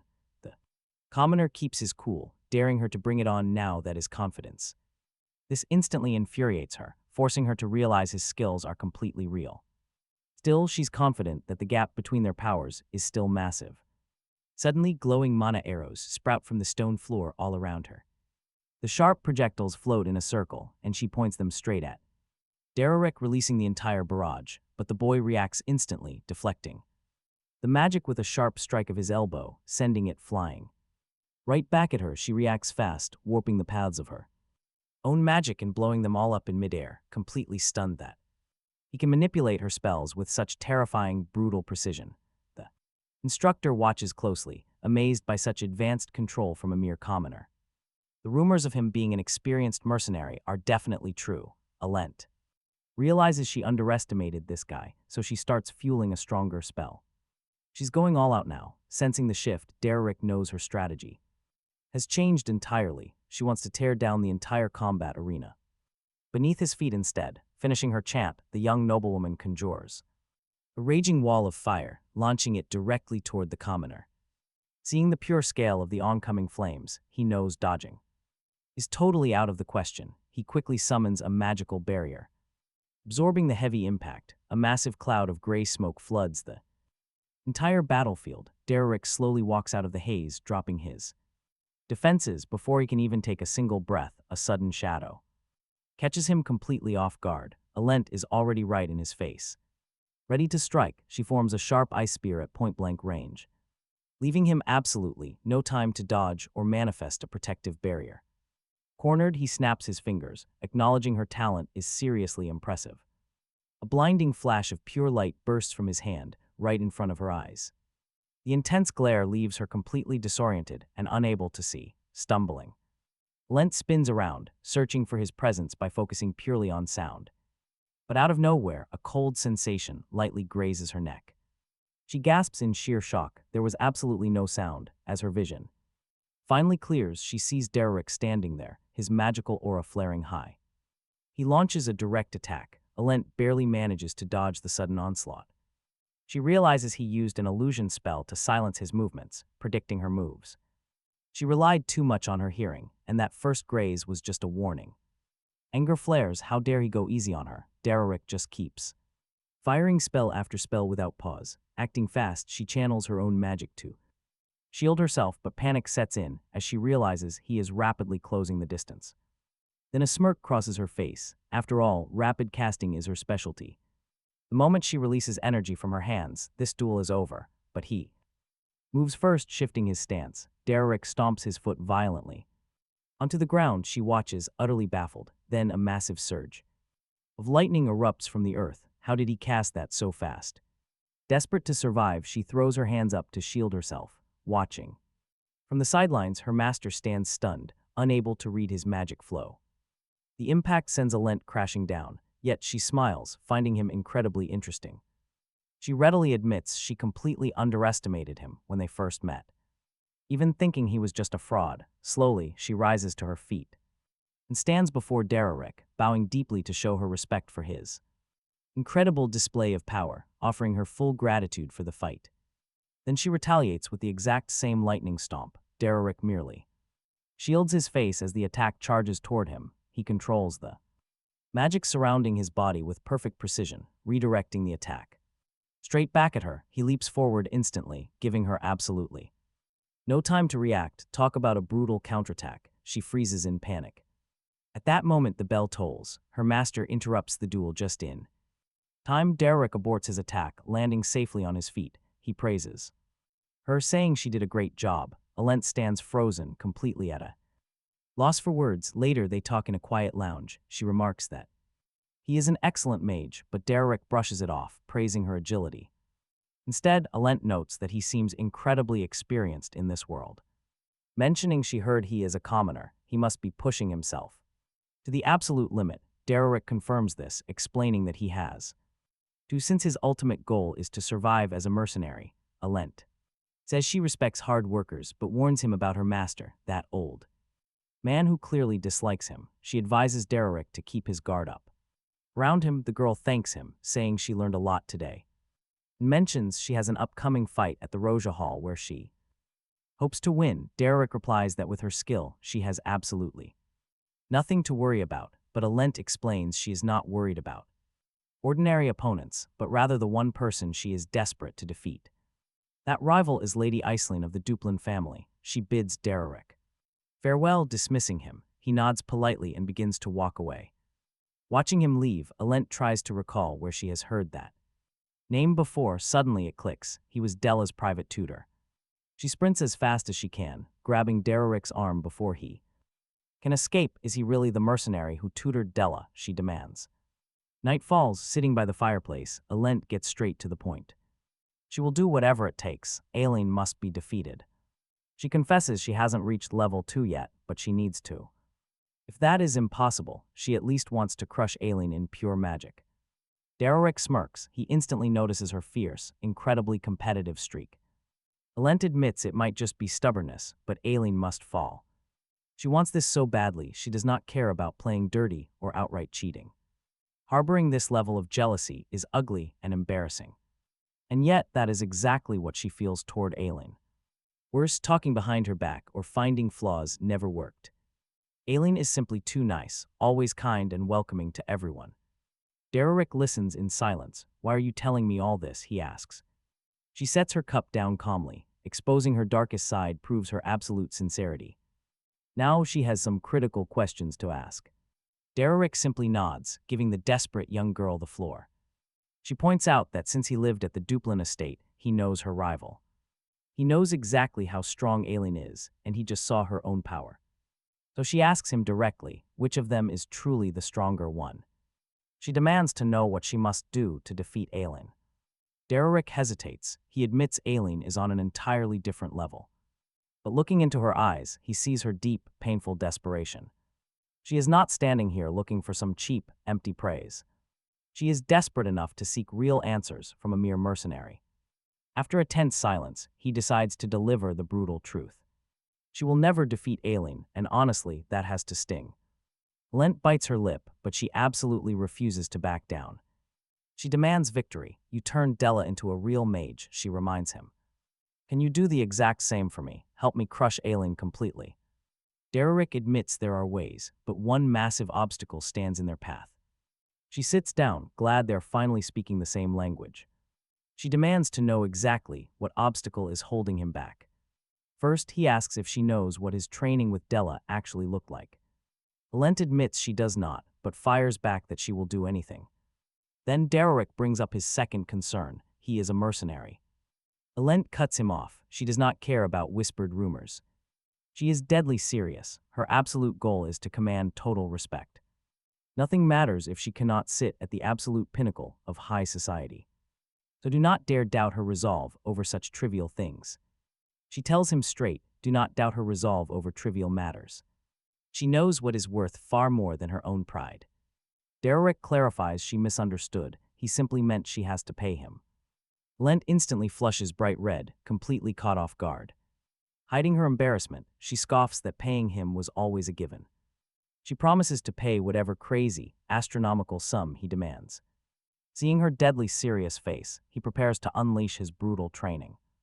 Later at the Rosa Salon, Aileen mentions that the upcoming social gathering will once again feature magic duels, and she heard Alent has improved. Drastically, now she must prepare herself. The other noblewomen nearby chime in, saying they will also be entering the magic duel. They laugh and tease Aileen for being far too modest. Suddenly, Alent arrives. Aileen greets her warmly, saying they were just talking, but Alent immediately fires. Back, she could hear Aileen's loud voice from all the way down the hall. The other noblewomen whisper, hoping to diffuse the tension before things turn ugly. Alent sneers, telling Aileen she better train hard since she never loses. After all, Alent is known as the ultimate crown jewel of the elite Duplains. Aileen politely thanks her, but notes she cannot let her guard down against Alent. The girl oozes absolute confidence as she makes a grand declaration. She just hired a new magic tutor, a commoner with an absolutely legendary track record. Even better, his elite magical abilities were verified by Aileen herself. That is because this mysterious new tutor is none other than Dererick. Aileen is completely stunned. Alent immediately misinterprets her silence as pure dread. Her assumption is that Aileen is sick with jealousy over losing Dererick. A heavy silence hangs in the air. Still, Aileen forces a polite smile. Politely, she congratulates Alent, calling it a highly strategic and reliable decision. Once again, she extends her wishes. Alent proudly accepts the compliments. But internally, Alent is annoyed that Aileen did not react with explosive anger. Suddenly, Aileen flashes back to a crucial moment from her past. Back then, she suggested asking Dererick for extra training to break her limits. But Della had arrogantly brushed the idea aside without a second thought. In her mind, a noble of her caliber did not need help from a commoner. Now Aileen analyzes that past mistake with a cold, analytical eye. Meanwhile, Alent is fully convinced she has won the ultimate psychological battle. Alent smirks, eagerly waiting for the exact moment Aileen snaps in rage. But instead of screaming, Aileen calmly warns her about Dererick's brutal training. Aileen warns that his methods are extreme, but Alent simply bids her farewell. Announcing that her first lesson begins today, Alent happily prepares to leave. As she departs, Aileen tells herself there is no reason to worry. Deep down, she knows Dererick would never do anything truly malicious. From across the room, Denise silently watches this drama play out. Denise quietly sips her tea, reflecting on how everyone is desperately fighting to survive. Meanwhile, over at Jadden's bar, Dererick is ready to focus on business. The young mage decides to put all distractions aside for his next client. Luckily, he does not even need to travel all the way to the mansion. Running the entire operation right here in Ebelstein is much easier. But Jadden warns him not to get too overconfident about this setup. To him, Alent stands absolutely zero chance of defeating Aileen. Dererick smiles, confidently replying that he already has a brilliant training program completely mapped out. He plans to push Alent past the 2-star magical threshold to tip the scales in their favor. Jadden rolls his eyes, demanding to hear the actual realistic game plan. Dererick chuckles, that is exactly what they need to plot out right now. To need his help, he adds that they will also need Pen. Jadden freezes at the name. Is this some kind of suicide mission? Dererick simply confesses that the plan is already incredibly dangerous. And right on cue, Pen starts weeping and complaining about the risk. She cries that the whole setup was far too dangerous for her to handle. Those professional con artists played her completely, taking everything. She was stripped of every last coin. Late afternoon arrives. At Alent's estate, he announces the start of real combat training. They will repeat the battle 10 times to analyze her magic. This absolutely terrifies Alent, who cannot believe what she is hearing. She asks if he is seriously forcing her through 10 straight rounds. Dererick needs to see how she performs in actual combat first. She complains about his brutal style, but shrugs it off anyway. With that settled, he readies his magic to begin the session. A few hours later, the poor girl is gasping heavily for air. He grants her a 10-minute break before they start the theory. She groans, asking if that is really all she gets. She claims her mana is completely empty, but he counters her. Pushing past her limits will unlock her hidden reserve energy. Noting her sloppy form, he demands she summon 10 more ice spears. If she cannot manage that, she might as well quit right now. After all, they still have 5 entire rounds left to go. He keeps driving her forward, forcing her to cast spells. Finally, he dismisses her for dinner, acknowledging her hard work for today. He asks if she is all right, noting quitting is always optional. Her pride flares, she instantly forces herself back up. Did he seriously expect her to break over a simple workout like this? She scoffs that his big deal is actually just standard effort. He has absolutely no idea what she endured just to survive high society. He quietly admits he might have underestimated her willpower. Standing tall, she claims she was just tired from earlier. But starting tomorrow, she will show him her true strength. She even dares him to crank up the intensity of their sessions. He looks completely puzzled, asking what she means by waiting until tomorrow. And get this, he calmly explains this is just a dinner break. Stunned into absolute silence, she mutters that he has a twisted sense of humor. The next day, he stays on her case, demanding 5 more magic arrows. He insists she still has energy left to keep pushing. Next, they are going for a run to train her mana manifestation. By sunset, the brutal daily training leaves her completely shattered. When asked if she is okay, she tries to look cool. She claims she is having a blast, but he warns her.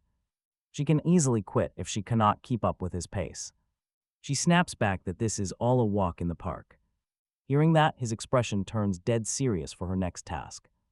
And dripping with attitude, they are about to face off. 2 weeks slip by and the scene shifts to Salon Rosa, collapsing onto a table in sheer exhaustion. Alent begs Denise to wake her up the second Aline arrives, and her friend readily agrees. She thanks her, admitting she has been totally off the grid lately thanks to this grueling training routine. Denise confesses she has one big question, asking why she is pushing herself so hard. Alent pauses in silence for a brief moment before giving a blunt answer. She's doing all this to win. Denise is taken aback by the intense determination in her voice, but she tells her friend to stay strong and promises to root for her.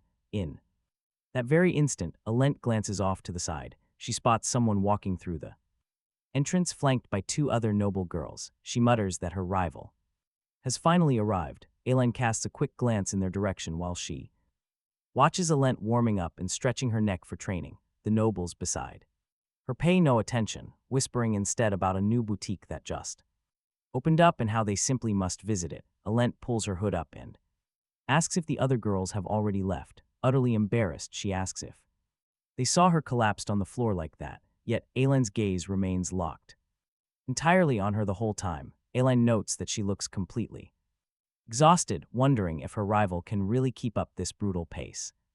Later, when Alent arrives home, her maid reveals that a gift has arrived from the Duplain family, consisting of several potions accompanied by a formal letter. The maid explains that the items were sent by Aline to help with mana recovery, but Alent wants absolutely nothing to do with them and orders the maid to throw everything away immediately. She demands they get those potions out of her sight immediately. Right after, she demands they hurry up with training preparations because Dererick could arrive at any moment. The letter was an invitation to the young ladies of Salon Rosa, noting that winter is approaching and the snow is already starting to fall. It added that they hoped everyone would stay warm during the cold season. That is exactly why they produced a massive quantity of premium, high-quality products for the season. The message explained they were sharing these gifts with all the young noble ladies, concluding with a hope that they would graciously accept the tokens. Outside the house, Dererick appears deeply focused on reading spellbook. He remarks that she arrived early today, but Alent cuts him off, declaring she has no time to waste and they should skip the pleasantries. She gets straight to the point, demanding his honest opinion. She points out that they have been training for several weeks now and wants to know where her performance stands. Dererick responds coldly, stating that giving up might also be a viable strategy. Hearing this, Alent is left completely speechless and utterly shocked. She complains that he really knows how to demoralize someone and hurt their feelings. Dererick apologizes for being so blunt and insensitive, but Alent fires back, declaring she asked for his opinion because her sole objective is to defeat Aline. she makes it clear she hired him specifically to achieve that goal and did not pay him to listen. To advice about quitting, she warns him that if he is going to keep talking such, if it is nonsense, he might as well leave. Dererick looks at her and asks if she truly believes that winning is the only thing that matters in this fight.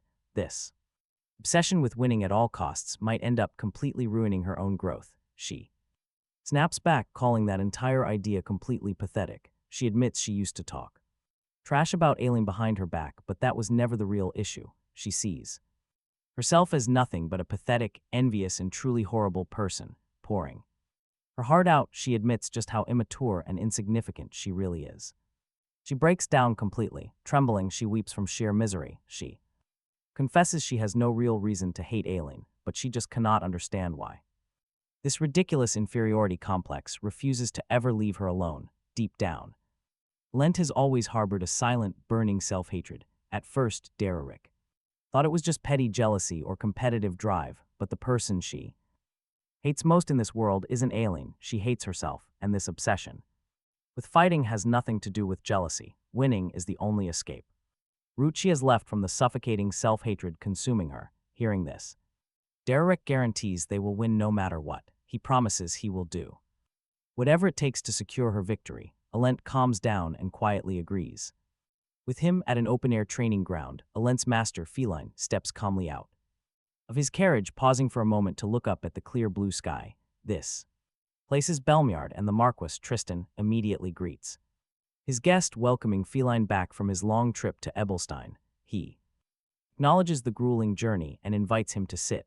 The Marquis asks about his beloved daughter, whom he has not seen in ages, and Feline reassures him, saying she is dedicating herself even more intensely to her magic training. Tristan comments that he has never seen a young woman so talented, and she will surely surpass him one day. Feline hopes so, but warns himself that he absolutely cannot reveal she is being tutored by a commoner. Tristan mentions he will soon have to handle some business in Ebelstein, suggesting paying Alent a surprise visit and bringing her a gift. Feline agrees, saying she will be absolutely thrilled by the surprise. Later, at the entrance of a nameless dungeon on the city outskirts, Feline warns that this plan is far too dangerous, arguing it makes no sense to drag a delicate young lady into a dungeon, but Jaden reassures him, saying Dererick must have a plan. Alent asks if he seriously expects her to go in there, but Dererick calmly explains that this dungeon is extremely low level. Alent asks what she is supposed to do inside, arguing they cannot just trespass like this. Dererick counters that she desperately needs real, brutal combat experience, promising that if anything goes wrong, he and his allies will step in instantly. She asks if he is actually serious, and Dererick reminds her that the mock battle is only a few days away. He concludes that when time is running out, this is the most effective method there is. Alent is left completely speechless by his words, but there is simply no time to think. As the group steps into the labyrinth, terrified, she demands to know what is happening. Dererick warns her to stay on high alert because even a low-level labyrinth is deadly, and a single one mistake could cost them everything. His sudden, cold gravity rattles her completely stunned. Suddenly, Feline senses something closing in and warns the group. She screams that a massive horde of goblins is heading straight for them. Right behind them, Jaden spots a massive silhouette rearing up, an ogre. He claims he can handle the beast, but of course, his help will not be cheap. Dererick snaps back that they will settle the tab once they actually survive this. In that instant, they face the darkness as waves of monsters begin to swarm. Alent freezes in sheer terror at the sight of these real, breathing monsters. Without giving them a single second to breathe, the ravenous goblins charge. They lunge straight at Dererick, while Alent stands paralyzed by raw fear. Dererick draws his main blade and orders Feline to cover him. Channeling his energy, he charges headfirst right into the enemy line. Feline reacts instantly, letting loose an arrow that drives straight through a skull. At the same time, Dererick swings his sword, cutting down another beast.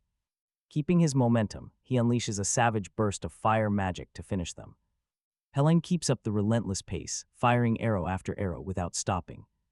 Meanwhile, Dererick presses forward, carving through every goblin. Alent watches the brutal carnage, completely unable to process the violence. She quickly glances back for a split second to check their rear. There she sees Jadden standing completely alone against the massive ogre. Mocking the beast, he asks how much it thinks the girl is worth. Enraged, the ogre swings its heavy club down with crushing force. But with a lightning-fast slash, Jadden severs the monster's hand. On one side, goblins are burned alive by scorching flames. On the other, they are ruthlessly impaled by Pelin's arrows. Lent watches in horror, realizing they slaughter these creatures without hesitation. A cold shiver runs down her spine, realizing that same brutal fate could easily await her. She vows to never let that happen, but suddenly a suspicious rustle sounds behind. The noise catches her completely off guard as Dererick screams in desperate panic.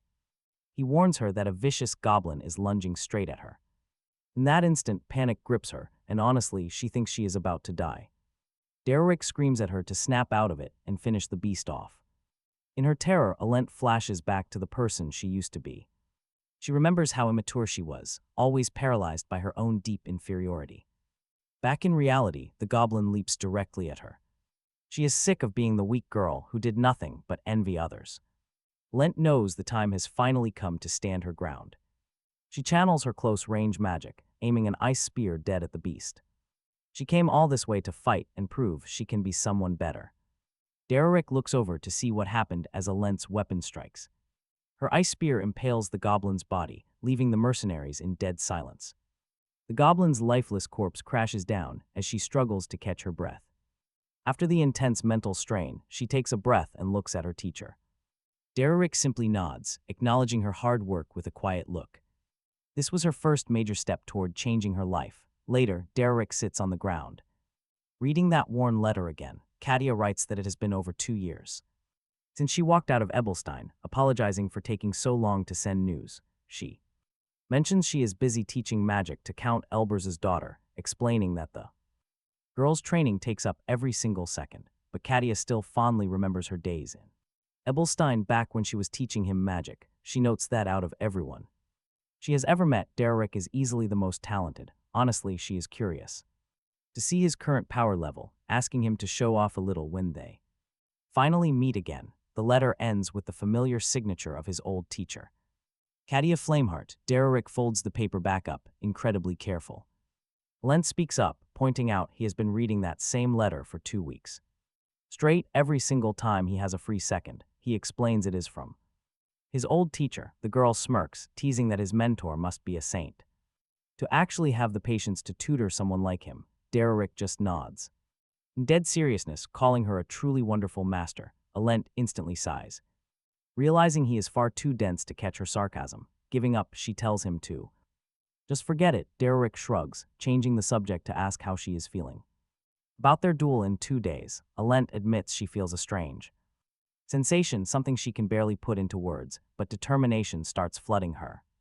Because deep down she knows she will win. The next morning at Rosa Hall, the crowd starts buzzing. Iceland chats calmly with some of her noble allies. Suddenly, her eyes lock onto movement in the crowd. Dererick is walking right through the center of the hall. She excuses herself from the group for a second, heading straight toward him. She approaches with a smile, saying it is great to see him. Then she mentions hearing about him tutoring Alent magic. Dererick calmly shrugs, keeping it brief, saying their paths cross slightly. An uncomfortable silence heavy in the air, leaving both of them completely quiet. Iceland remarks that he hasn't changed at all, then asks if he isn't being too hard on Alent. She heard he is an intense teacher, and the girl looks completely drained lately. Dererick replies that she must be wildly confident to be worrying about her opponent. He quietly warns her that regardless of who you fight, you never lower your guard. Iceland is instantly taken aback by his cold tone. As the minutes tick away, the nobles whisper, wondering who will win. To everyone, Iceland's victory is basically guaranteed. Some actually feel bad for Alent. Honestly, she looks completely dead on her feet. Before the duel even starts, the hour of combat arrives and Iceland steps into the arena with perfect, graceful elegance. The crowd is instantly captivated by her striking beauty as she offers a polite bow. On the other side, Alent walks out with a totally different vibe. She steps forward, shoulders tense, whispering to herself that she must win no matter what. A whole new furious grit written all over her face. From afar, Dererick quietly watches her every move. The two rivals finally stand face to face, locking eyes in a tense stare. Iceland breaks the ice, asking how she has been. Lent counters, saying Iceland's cool composure is pretty impressive. Iceland immediately waves it off, admitting she has never felt this incredibly nervous before a fight. Alent simply suggests they get time to finish this. Iceland nods, bracing herself. Instantly, Alent unleashes her blazing fire magic, while Iceland counters, summoning a sphere of mana to defend herself. The spells clash head-on, right in the center. Unleashing a violent shockwave, Alent locks her focus, instantly channeling her next strike. Iceland freezes, paralyzed by the sight. Dozens of fire arrows shoot straight up, in an instant. They multiply into hundreds, completely warping the battlefield. Alent makes it clear she will win by any means necessary. Her mind flashes back to those brutal training sessions in the dungeon. Dererick warned her. Then that raw magical talent alone would never be enough for victory. Instead, she has to force a win through sheer mental fortitude. Her plan is to push her mana pool to its absolute limit, just like she trained once. Both of them run completely dry. This duel will be decided by raw willpower. Not fancy technique. She has to unleash her magic in the most explosive, overwhelming way possible, dragging Iceland into a brutal war of attrition. Ultimately, whoever squeezes out the very last drop of mana wins, though back. Then Alent asked what would happen if her opponent had way more energy. Dererick assured her she would still win. A person's mana capacity is decided at birth, and she has the blood of Belmyrd running through her veins. Because of that, she only needs to believe in her own power. Back in the present, Alent remains locked in absolute focus. Iceland reels in shock, wondering how her rival could have possibly become this powerful. Alent raises her hand to strike and unleashes that devastating firestorm right at her. Hundreds of flaming arrows rain down on Iceland. Left with no choice, Iceland conjures a mana barrier to shield herself, gritting her teeth against the onslaught. She refuses to break here. Display she will still be the one standing victorious in the end. But on the other side, Alent is fueled by the exact same conviction. The crowd watches in disbelief, wondering if this is truly her magic, as her energy output surges to absurd heights. Iceland's mana shield begins to crack and shatter. Iceland reasons that as impressive as this burst of power is, burning through it so recklessly will leave her opponent empty in no time. But suddenly, she senses a sudden movement right beside her. Alent is already charging straight through the thick smoke. Iceland rapidly readies an ice spear, knowing it is her turn to strike back, and fires the spell with lethal force at her rival. The spear tears straight through Alent, only to pass through empty air, revealing it was nothing but an illusion. Iceland freezes, completely stunned. Disbelief, unable to comprehend what is happening. That was a high-level illusion spell, and maintaining duplicates of that caliber demands an astronomical amount of mana. The real Alent appears right behind her, wielding a spear made of pure mana. Iceland spins around in reflex, staring down the spell rushing straight at her. In that instant, she remembers Dererick's absolute guarantee that the plan would work. The strategy was simple: flood her vision with fire arrows, use illusions to disorient her, and close the distance to unleash ice spears at point-blank range. But there is a fatal flaw. This opponent is no ordinary mage. She stands leagues above. The spell surges forward with terrifying speed, leaving almost zero reaction time. Azaline analyzes the battlefield in a heartbeat as the massive attack closes in. Realizing there is no time to cast a protective shield, she must make a brutal split-second decision. She thrusts her arm out, focusing every ounce of her energy into a single point. Without flinching, Azaline keeps firing her ice spear directly at her opponent. Suddenly, a sphere of highly concentrated mana manifests in Ellen's hand. She unleashes that raw energy as an explosive thrust to blast herself out of the way at the last second. Ellen strikes the ground. She missed her target by a hair. Azaline stands her ground, completely unscathed. She struggles to comprehend how anyone could evade such a blindingly fast strike. Then she notices the unwavering confidence written all over Ellen's face. It was a terrifyingly close call. Right then, Dererick's warning echoes in her mind. Never lower your guard against the enemy, ever, only now. Does she truly grasp that advice's brutal weight? Her opponent's mana control has completely transformed. Raw skill, feeling the crushing pressure, Azaline acts. Multiple magic circles appear directly on the ground. She decides to retaliate with absolute force, confident she can overpower her in a raw clash of firepower. dozens of ice spears begin erupting from the earth, skyrocketing upward to form a massive barrier. Reminiscent of the previous spell, the spectators watch in absolute shock as she conjures such an immense arsenal without chanting a single word. Dererick observes from afar with a sharp smirk. Honestly, his trap worked. She walked straight into his trap. Ellen stares up at the colossal onslaught. Genuinely impressed by the sheer scale of the magic, Azaline acknowledges that the girl has evolved at a terrifying pace in such a short time. Even so, Ellen silently positions her fingers, priming her next spell, a massive sphere. A fire burning like a miniature sun materializes right above the arrows. Azaline dares her opponent, challenging her to try blocking an attack of this magnitude. Without a moment's hesitation, Ellen unleashes the spell. With everything she has, a devastating torrent of fire erupts from the giant sphere, tearing straight toward her. In that exact instant, a violent shiver runs straight down Azaline's spine. She spins around, completely stunned by what is unfolding before her. After all, her magic was just destroyed. With absurd ease, she struggles to understand when it even happened, having failed to sense any flow of energy being used. Then she wonders if it all took place at that exact millisecond, because the other girl had hidden an arrow right behind it, and in the next instant, that arrow clatters to the ground. Meanwhile, Ellen keeps that smug smile plastered on her face. Azaline realizes she cannot predict her rival's moves and has no idea what is coming next. In the crowd, Denise watches the spectacle, finding it utterly impressive. At this moment, Ellen feels confident she can win, finally gaining the upper hand over Azaline, but Azaline knows she cannot win by playing this way. In terms of tactics, in raw guts, she is currently a step behind Ellen. That is why she decides to reset the match and start over from scratch. Dererick raises his head to get a better look. He tells the others, this is where the real fight begins. Aline takes a deep breath, focusing every single ounce of her magic as she releases her magic power, letting it flood the entire area. Lent cannot comprehend her rival's plan, but suddenly, a crushing pressure of power hits her straight in the face, completely startling her.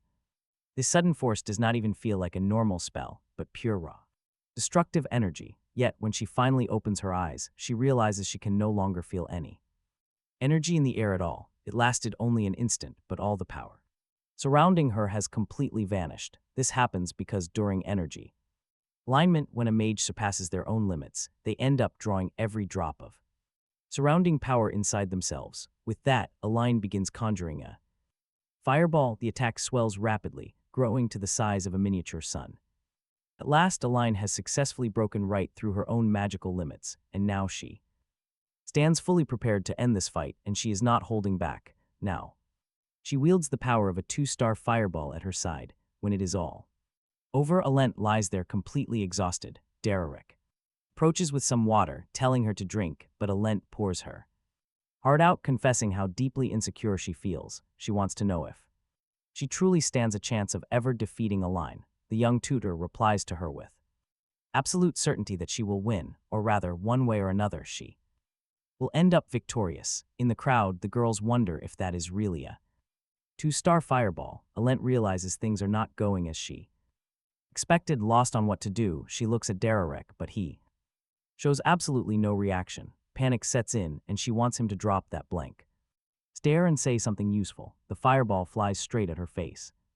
Aline scrambles to dodge the blast, desperately searching for a way out, only to realize she has none. Deep down, she already knows defeating Aline is completely impossible. From a distance, Denise watches, analyzing the fight with intense focus. The entire crowd watches in utter shock as Aline uses the exact same spell to pull off a desperate dodge. Even Aline is completely taken aback. When the smoke finally clears, Aline is thrown violently backward through the air, crashing face first onto the ground. Aline is already exhausted from burning through so much mana, and the exact same goes for Aline, who struggles to drag herself back up.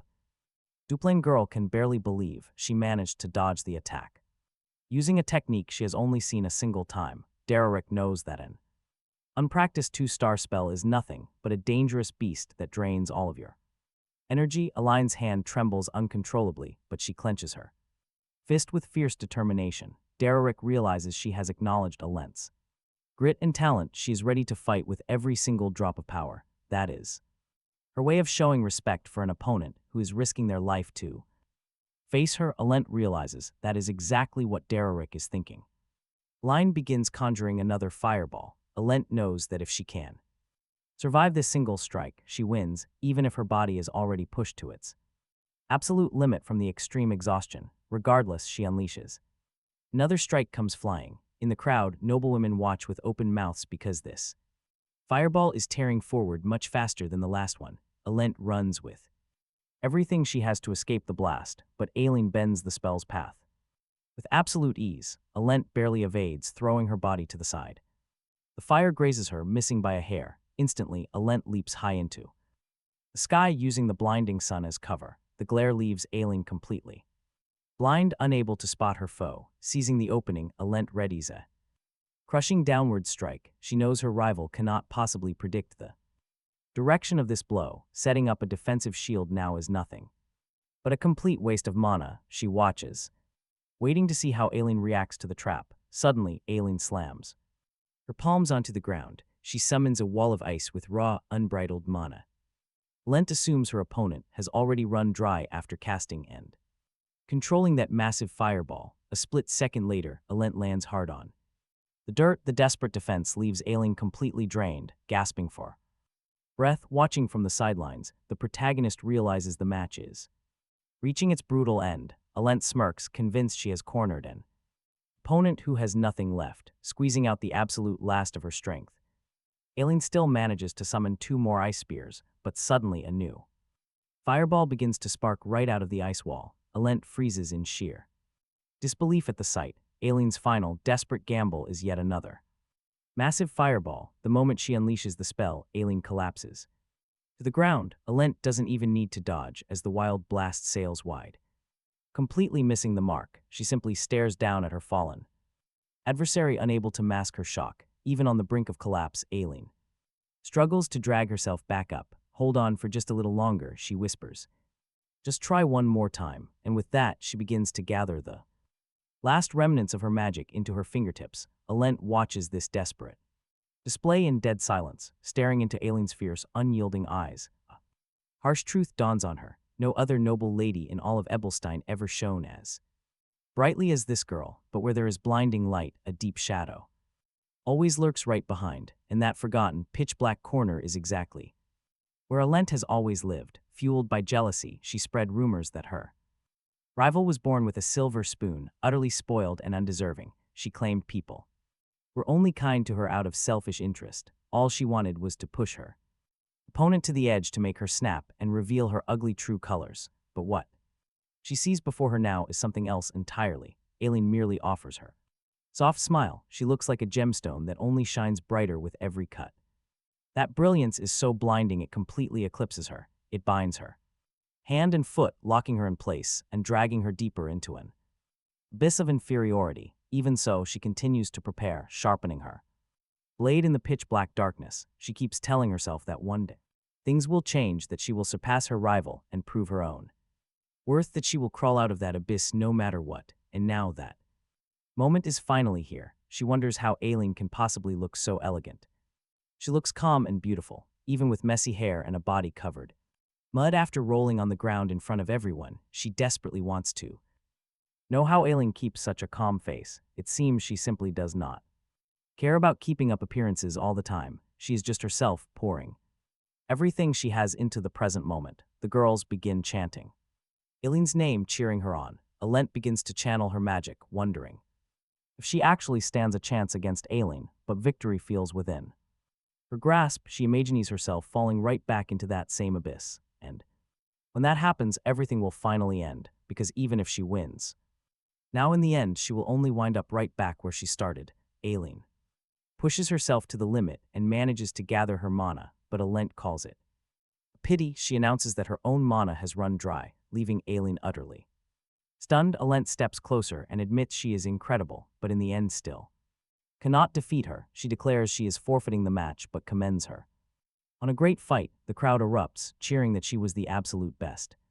Alent merely smiles at her, and Aileen is left lying there gasping heavily for air. By late afternoon, the girls shower her with praise for successfully casting Two-star magic, but Aileen notices something strange in the distance. She spots Alent walking back down the stairs. Dererick senses her approaching.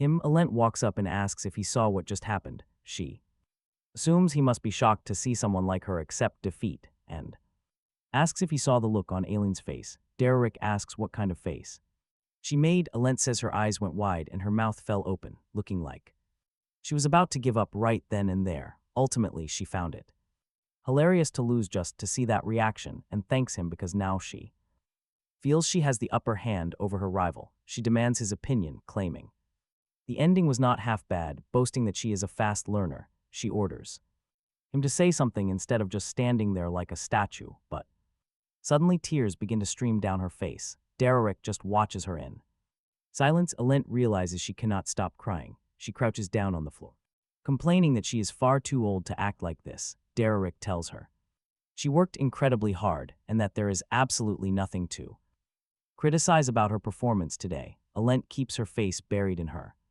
hands. She pours her heart out, admitting she wanted to win so badly.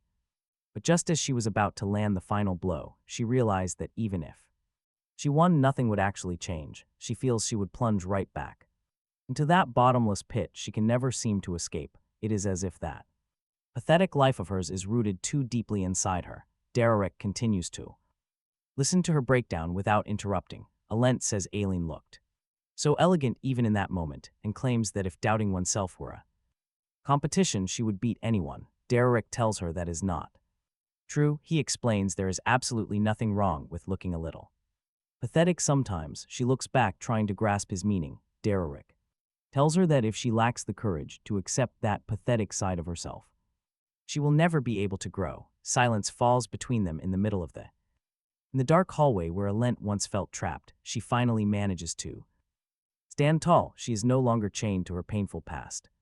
Watching from a distance, Denise studies how it all unfolds. She quietly analyzes the situation in silence. Soon, the other girls announce they are leaving and Aileen thanks them for coming. Denise then praises her performance, calling the fight incredible, but Aileen notes a critical detail. Her friend must have realized the truth too. Aileen knows perfectly well she was not the true winner of that duel. Denise only smiles quietly, staring down at the floor while Aileen remains silent and lost for words.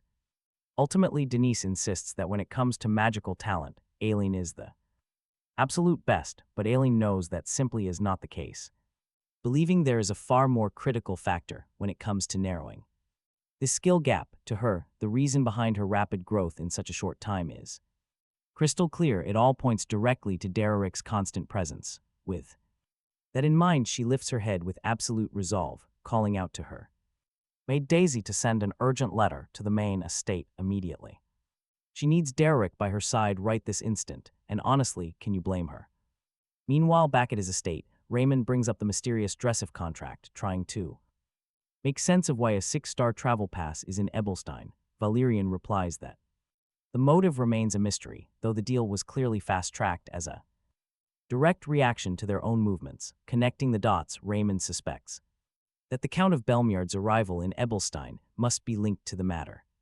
He reasons that for a master of the searching arts with clairvoyant powers, there must be a massive reason behind this sudden move. Just then, Valerian informs him that a letter arrived from Aileen, requesting they find her a magic tutor. Raymond shrugs it off, asking why they cannot just hire any random tutor, but Valerian explains she insists on Dererick with a major catch. He is currently at the Belmiard estate tutoring Lady Alent. Valerian suggests sending the butler to spearhead the negotiations and resolve the issue.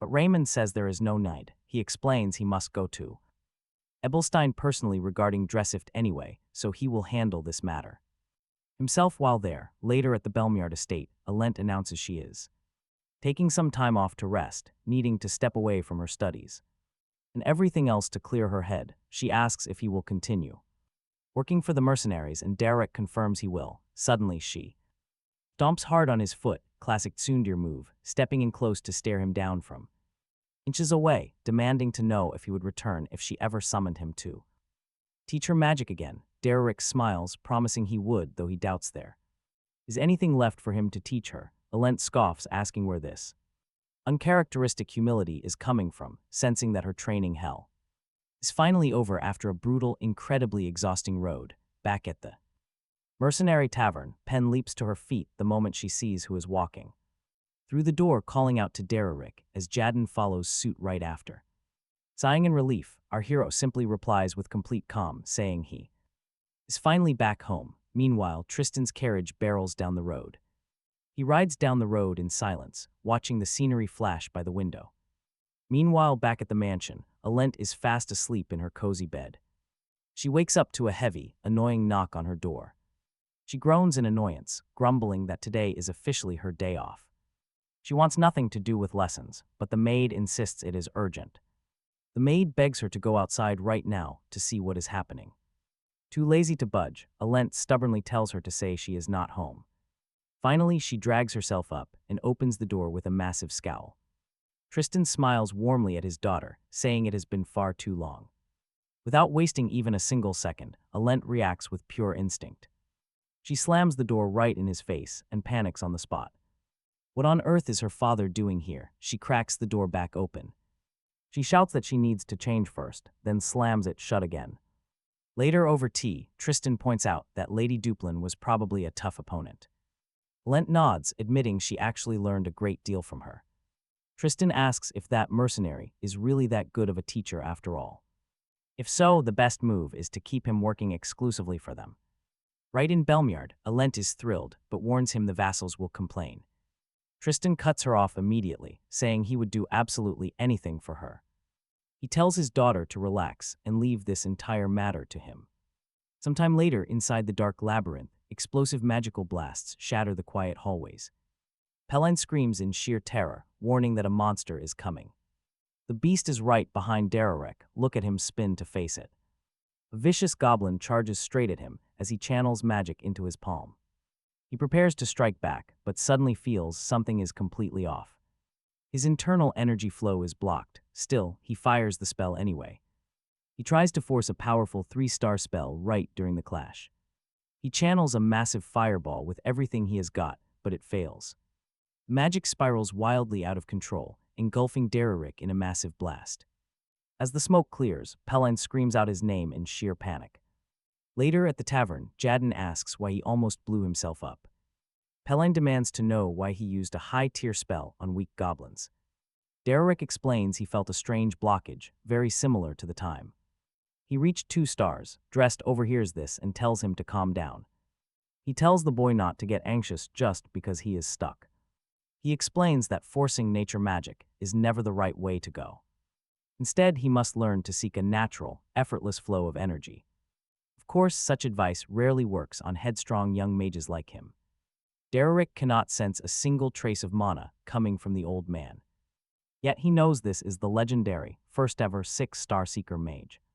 The old man ends by asking if they have any decent booze around. The long journey has exhausted him. Meanwhile, over at the Duplain estate, Della trains entirely alone, focusing every single drop of her mana. She unleashes her magic, and a sharp ice arrow rises from the ground. Clenched fist ready, she tries to manifest another arrow right away. But mid-process, things go wrong. The energy flow begins to falter. Total failure, the spell spirals out of control and completely shatters. It explodes. Della drops to her knees, crying out in frustration. Reg looks down at her. He expected her to grow up. Instead, she is still throwing tantrums, yet he sees potential. She summoned 5 spheres. He notes this progress is because of Dererick. No way, Della snaps back, claiming she did it all herself. Her raw talent did this, having absolutely nothing to do with him. That bastard, Reg reveals Aelin is planning to hire Dererick next. He also heard at a ball that Lady Alent wants him. Della is left completely bewildered, and honestly, can we blame her? Why him? Why is everyone suddenly fighting over her annoying tutor?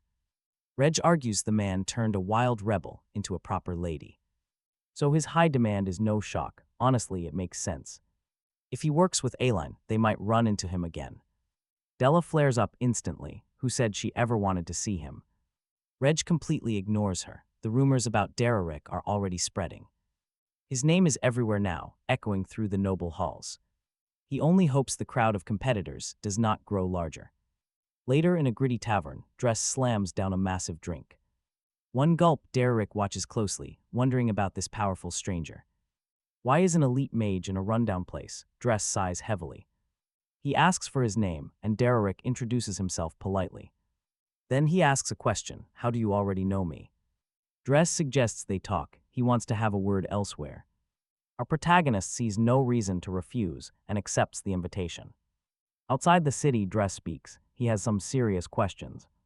He admits Dererick's incredible talent makes absolutely no sense. The boy's raw abilities defy every normal standard of magic. Because of this, he wants to know his driving force. What does he hope to achieve? Dererick gives a simple answer. He has no grand ambitions, he just felt compelled to act. He wanted to seize the tiny spark of talent he possessed. He wanted to see how far he could push his limits. Dress is stunned. Unfiltered honesty like this is extremely rare. For a commoner dreaming of the peak, his level is low. So Dress offers to help Dererick break through his limits. Will he accept the offer in that exact moment? Dererick finally recognizes his face. The legendary 6-star mage stands there. He was a commoner who steadily climbed the magic ranks. He founded the Ivory Tower to protect commoner mages from oppression. A true hero, but tragedy struck the year he hit 4 stars. He lost his entire family in a brutal, tragic incident. That devastating loss completely shattered him, breaking his spirit. He abandoned everything, vanishing off the face of the earth forever. Meanwhile, inside a lavishly decorated room, a subordinate reports some bad news to the Count. Dress has vanished into hiding, and those commoner mages have finally fallen. Silent, the Count sneers, muttering that those lowborn rats always run. He believes commoners have absolutely no business craving magic, finishing with a cold warning if Dress ever shows his face. Again, they will end him permanently. He plans to end Dress's life right then and there, but suddenly he freezes in sheer, helpless terror. In that instant, his subordinate's head goes flying through the air. The killer is Dress himself, standing right there in the room. The Count scrambles to run, but loses a leg in the blink of an eye, immediately after. The exact same thing happens to his other leg. Unable to stand, he collapses onto the cold floor. Desperate, he begins to beg for his life, pleading that he regrets everything, but the noble is completely out of time and loses his tongue next. Now all he can do is scream in agony amidst the bloodbath. After that day, Dress spends 30 long years on the run from the imperial family and the rest of the nobility. Everything changes when Dress surpasses the 5-star limit and becomes a 6-star mage, making the imperial family realize that having him as an enemy is far too dangerous for their empire. Consequently, they quietly sweep the entire matter under the rug, acknowledging his revenge as justified and granting him a title of nobility. Just to save face and protect their own power, that is how Dress secured his noble title, rising to the top solely through raw power and his absurd magical talent. Dererick wonders if he will truly get the chance to learn from such a powerful man. Honestly, he has absolutely no reason to turn down an opportunity like this. Meanwhile, in the noble district of Ebelstein, Veltus warns that if Duplain wants to advance through the north of the Belows Peninsula, he must tread carefully around the labyrinths in the White Zone.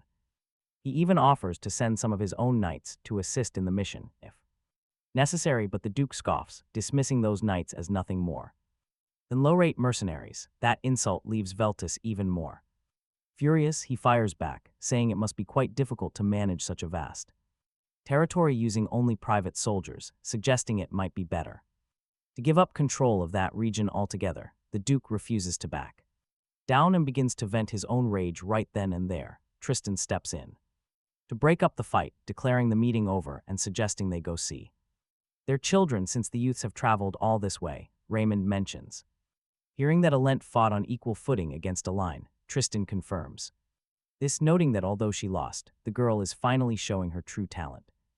He guarantees that with a bit more training and a real instructor, she will surely surpass Aline's level. Raymond asks if he is referring to Dererick. He claims that if Dererick agrees to become Aline's instructor, Alent will never be able to hold a candle to his daughter. This leaves the other Count completely enraged. Tristan doubts that will happen because his bond with Alent is too strong, but Raymond counters, saying he is a man who does not make decisions based on emotion or personal ties. Veltus watches the bickering and wonders Who is this Dererick? He wonders what makes the two so desperate. He decides Denise must investigate absolutely everything about this mysterious man. As quickly as possible, later, Jadden greets the Count with utmost politeness. But he quickly tenses up. Why this sudden, unannounced visit? Right then, Tristan asks Jadden the big question directly. Silenced, Tristan takes a slow sip, preparing to explain why he came. He came in person. He never received a reply to his letter. This forces Jadden to act. He has to lay his cards down. Dererick actually vanished days ago. Now, they are both searching for him. Jadden explains everything. Just days ago, Dererick turned down all jobs. Then he vanished. Tristan wonders if rival factions have grabbed him already. No intel exists. Did Duplain or Veltus make a move first? Meanwhile, far away in Duke Veltus lands, Denise calmly eats an apple. Another document to review. She carefully analyzes the paper on her desk. When did this letter arrive? The maid replies that it came today. Utmost urgency from the patriarch. Denise realizes his exact, rushed plan. To appoint Dererick as her tutor, while the mercenaries value tanks. A heavy sigh, she finds this entire situation to be a pain. Honestly, you cannot even blame her. Today is an incredibly important day. The day she has been eagerly anticipating. Finally, the wait is over. The new book the lady submits to the Duke's cold blade hits shelves. She must handle this now. If not, it will only annoy her. She makes her decision. She calls her maid and orders quick packing. They must travel far. Meanwhile, in a quiet cave outside the city, Dererick sits completely locked in deep meditation, focusing his mind. Close your eyes, the mage commands. Spread your mana like a thin mist, sense everything around you, then draw it back. Dererick tries his best. Slowly, he expands his mana in the cave. Dress explains the basics. This is the absolute foundation of detection magic. At level 1, it only serves to sense nearby physical danger. At level 2, you track locations. You can sense active mana around. At level 3, you see through disguises. The power only grows deeper. Level 5 lets you read minds. You can even speak with the dead. At 6 star, you foresee the future. Dererick gets incredibly curious. He asks about this foresight. Dress confirms he used that exact power.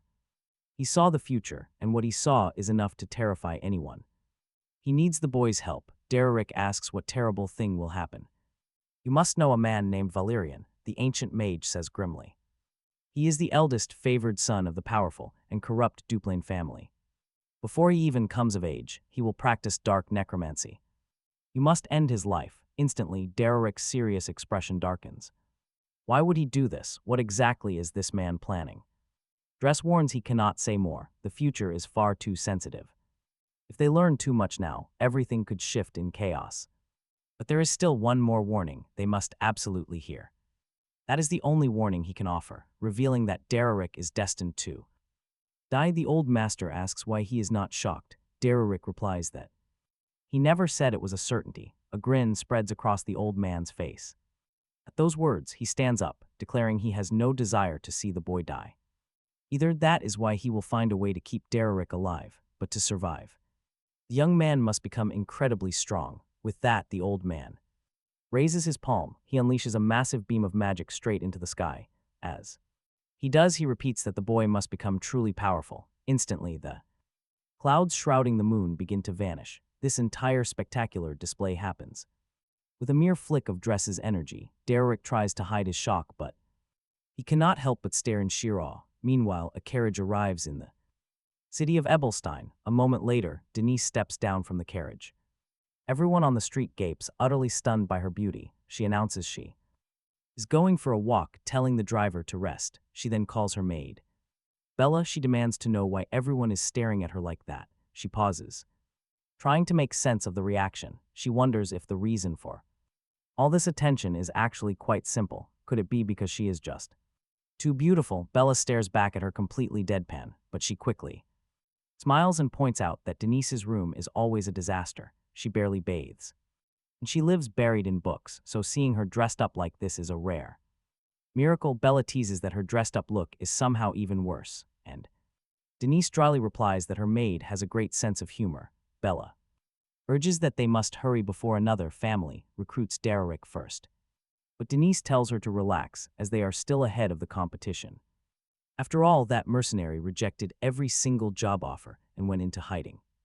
She knows he is not the type to turn down coin, which means something far more valuable must have entered his life for a youth with such high level magic. If there is something more precious than gold, it can only be one thing. Either he found a legendary grimoire or he encountered a powerhouse master, because only that would justify him abandoning work and rejecting every contract. Yet she remembers he left the Duplain mansion by choice despite knowing there is no better place to train in magic. This means he definitely found a place or someone even better than the Duplain estate. She keeps walking, turning these possibilities over in her mind. Just then, Bella announces they have finally reached their destination.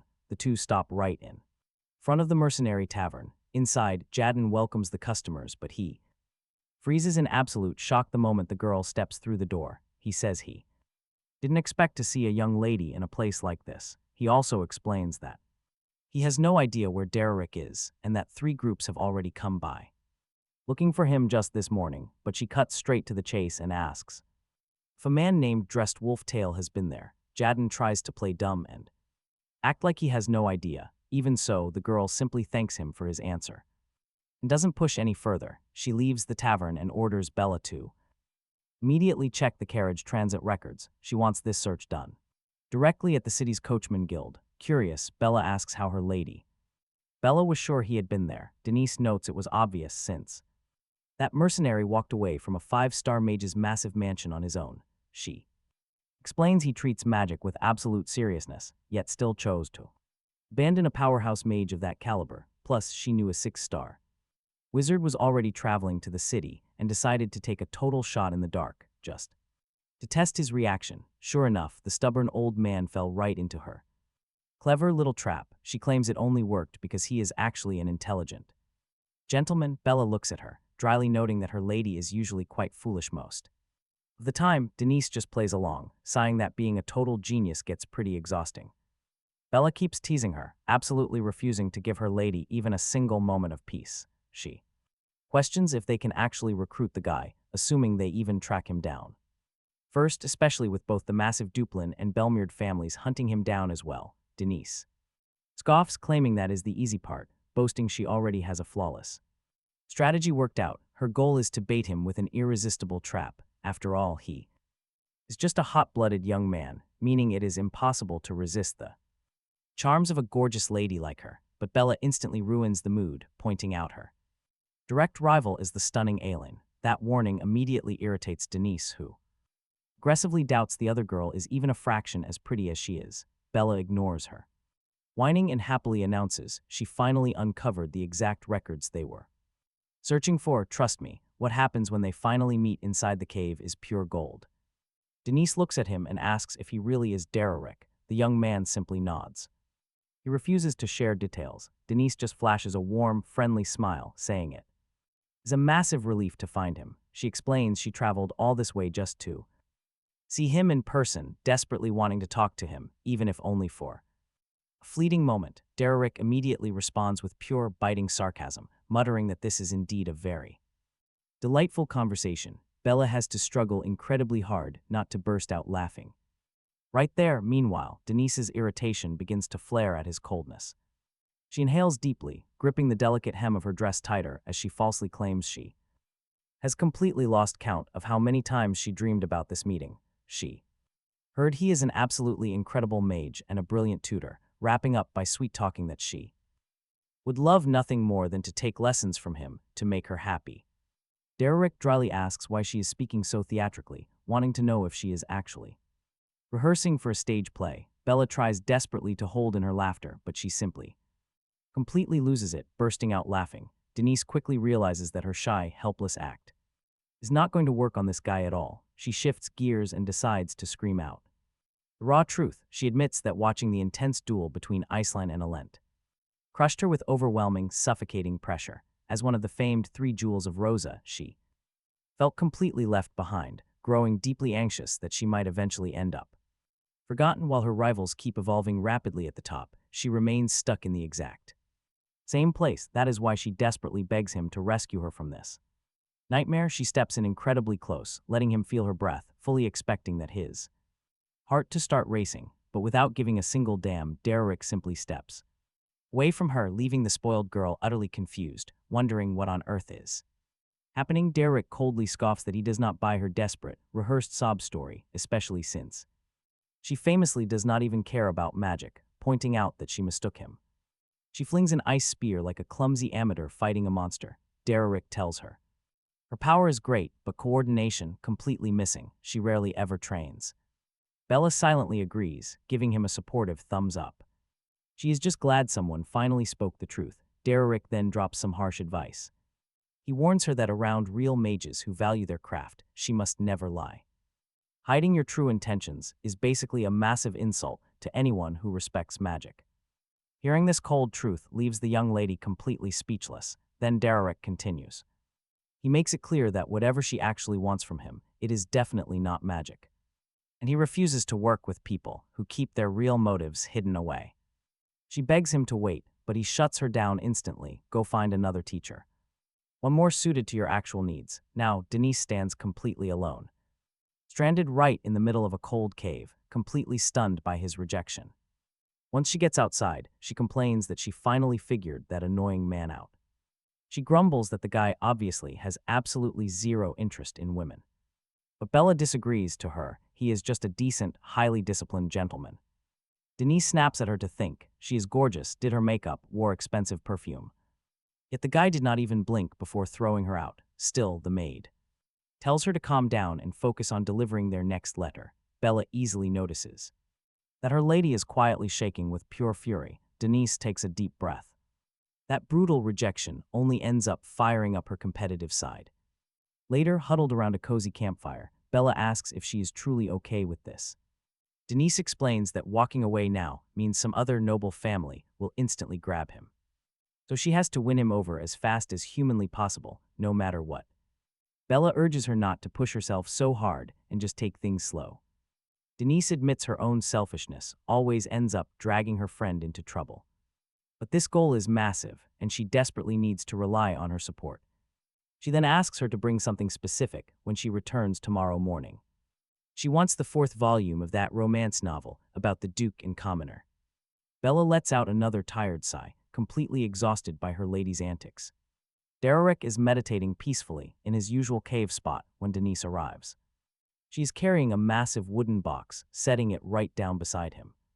He calmly asks what she brought, and she plays it down as nothing special. Just a little something to help him focus entirely on his daily magical training. But he warns her that bringing expensive gifts will not change his mind. She cheerfully insists it is fine, claiming she learns just by watching him practice. But deep down, she is scheming. If the guy is actually human, she thinks, he will eventually warm up to someone who shows this level of dedication.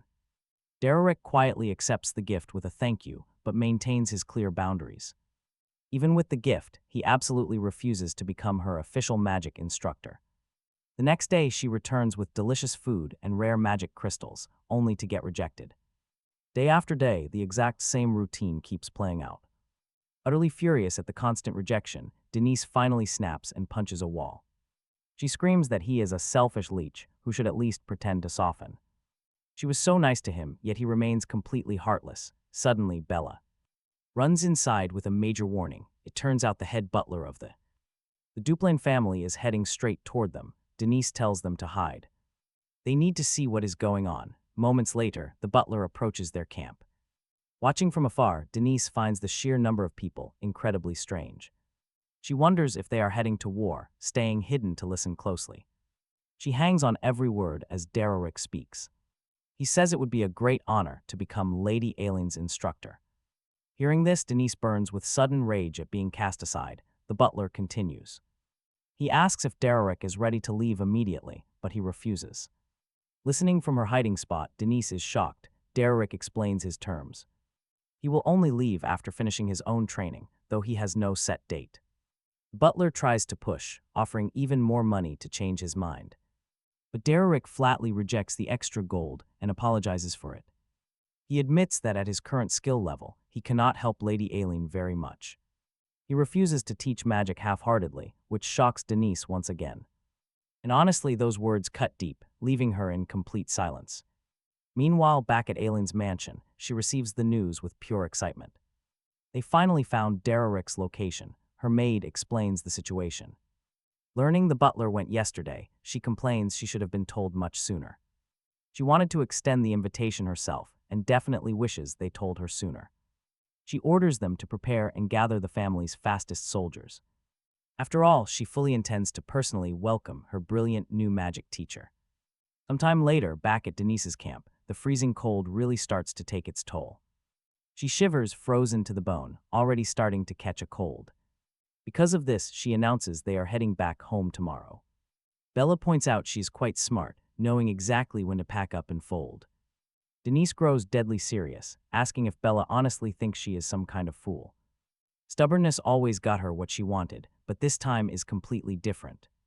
She simply has no desire to push further, feeling completely exhausted by this entire tiresome ordeal. But Bella explains that the mage does not care about status or money. He seems to operate on a far deeper, more honorable principle. Denise stares at the ground as memories of him begin to resurface. She clearly recalls him saying he needed to learn much more before he could ever teach her. She even recalls his intense expression during the duel between Alent and Aileen. She wonders what drives him, leaving us questioning his true motives. Deep in the cave, the stones scattered across the ground suddenly begin to float. Dererick's powerful mana begins to flood the entire underground space. But in an instant, he senses someone approaching. He immediately cuts off his magic as Denise steps forward. She apologizes for interrupting and asks to sit beside him. Dererick looks closely at her, noting that her eyes seem different today. Denise gazes upward in silence, apologizing for being a constant nuisance. She promises to stop bothering him, and Dererick thanks her for everything. He wishes her the absolute best of luck in finding a truly great magic mentor. She replies that she actually hates magic and wants no mentor. She confesses it was all an act, a political play to keep him close. Close because of his sudden fame, but his pride is far too stubborn and his mind is set entirely on Aline, so she is leaving. When Dererick asks why she hates magic, Denise begins to explain. She admits she liked it a bit in the past, but even that was a lie. She only craved the praise, and magic was just a tool to get it. She studied relentlessly while everyone hailed her as a genius until one day a sudden thought hit her. What was she doing all of this for? Just like that, she quit and never looked back. Hearing this, Dererick remarks that sooner or later anyone gets tired of empty praise. Denise smiles, glad he was actually listening, since she expected to be talking to herself before. Leaving, Dererick merely wishes her a safe journey, which only irritates her.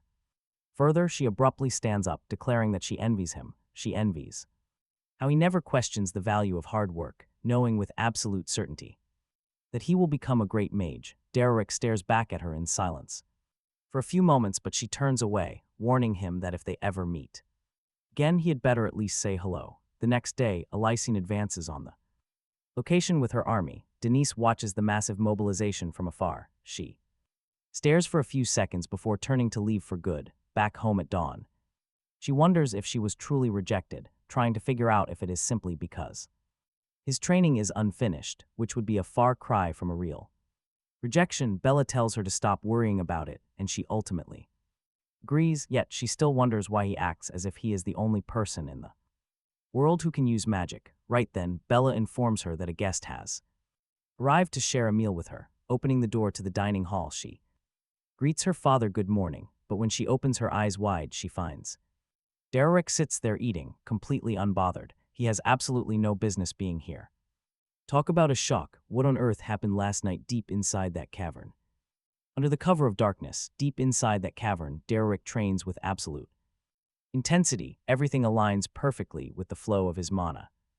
Now only one final push remains. It is all converging to a single devastating point. The strain is so immense that he breaks out in a cold sweat. At this exact moment, his concentration reaches its peak. He slams his hand against the ground, unleashing his magic throughout the cavern. The stalactites on the ceiling suddenly begin to tremble violently. Dererick gasps heavily for air, completely exhausted. Dress warns him that if he keeps this up, his body will collapse. It would be a complete waste to die right after finally learning what he needed, and that it is high time they leave this place. Dererick finally unlocks the 3-star tectonic shift. Later, they sit gathered around. Crackling campfire, Dress states that he has nothing left to teach him for. Now he repeats his previous warning, reminding the boy that mediocre talent is a death sentence. From here on, he must think for himself and decide how far he wants to push his limits. Dererick asks him where he is going. Dress merely replies that he is heading out for a breath of fresh air.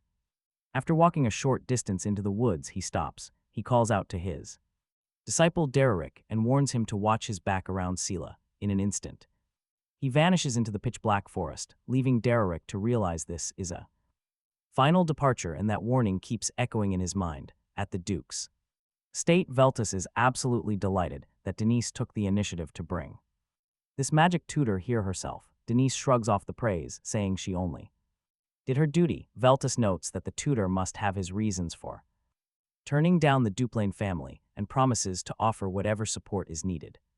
Dererick clarifies that he wants nothing more than the agreed reward and only accepted the deal because of Denise's persistence. Veltus agrees that she is indeed remarkable, claiming no other woman on the continent can match her. He starts sharing embarrassing stories from her childhood, fueling Denise's irritation. The girl sharply cuts her father off and suggests they should now discuss the lessons, just the two of them, once they are finally left alone in the room. Denise demands to know why he is still here, and Dererick calmly replies that he is just enjoying his tea. She presses him on why he lingers when their deal is already concluded. Dererick expresses his gratitude for what happened in the cave, noting she helped him secure a massive advantage. Denise repeats that it was a purely political move, making it clear she has absolutely no desire to learn magic. He admits that to be blunt. Hearing that leaves a bad taste in his mouth. He finds it frustrating that she dismisses magic so quickly without even knowing what real magic is. Denise falls silent, pondering his words for a moment. She concedes that it must indeed be annoying for someone of his standing to hear her disparage magic, but Dererick counters that he simply finds it a waste. She knows nothing of this beautiful craft, yet she harbors so much bitterness and resentment. He warns her that he has no intention of letting things end this way. Denise is taken aback by his intense tone. She regrets poking the beast. Talk about playing with fire.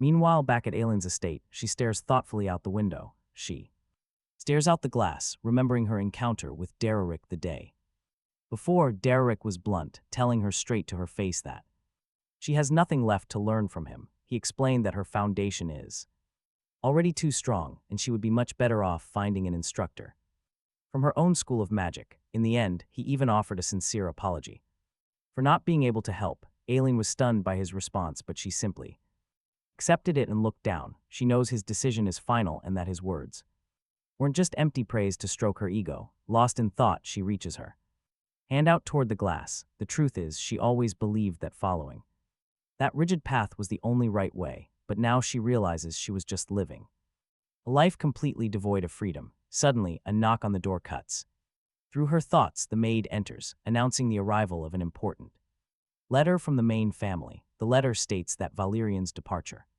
ceremony is scheduled for next week. Aylin decides she must prepare an outstanding gift since this is his very first journey. She resolves to head to the shopping district, but suddenly one of the living room chairs snaps in half for no reason at all. The broken pieces of the chair fly far from her, scattering across the floor. Meanwhile, back at Denise's house, she rants about Dererick being totally clueless, having the nerve to say he sees zero value in magic. Why should he force his own opinions onto other people just because magic is useless to him? Bella takes the chance, suggesting that if Denise feels that way, she shouldn't force anyone to read her silly romance novels either. Denise snaps back immediately, using the professor's own logic to defend her favorite books. Bella simply points out she honestly gets absolutely no joy from those cheap romance stories. Denise keeps complaining, remembering how that man cured Duplain's headache, earned Alent's respect, and even rejected Aylin. Bella tells her to just sleep and stop whining, but Denise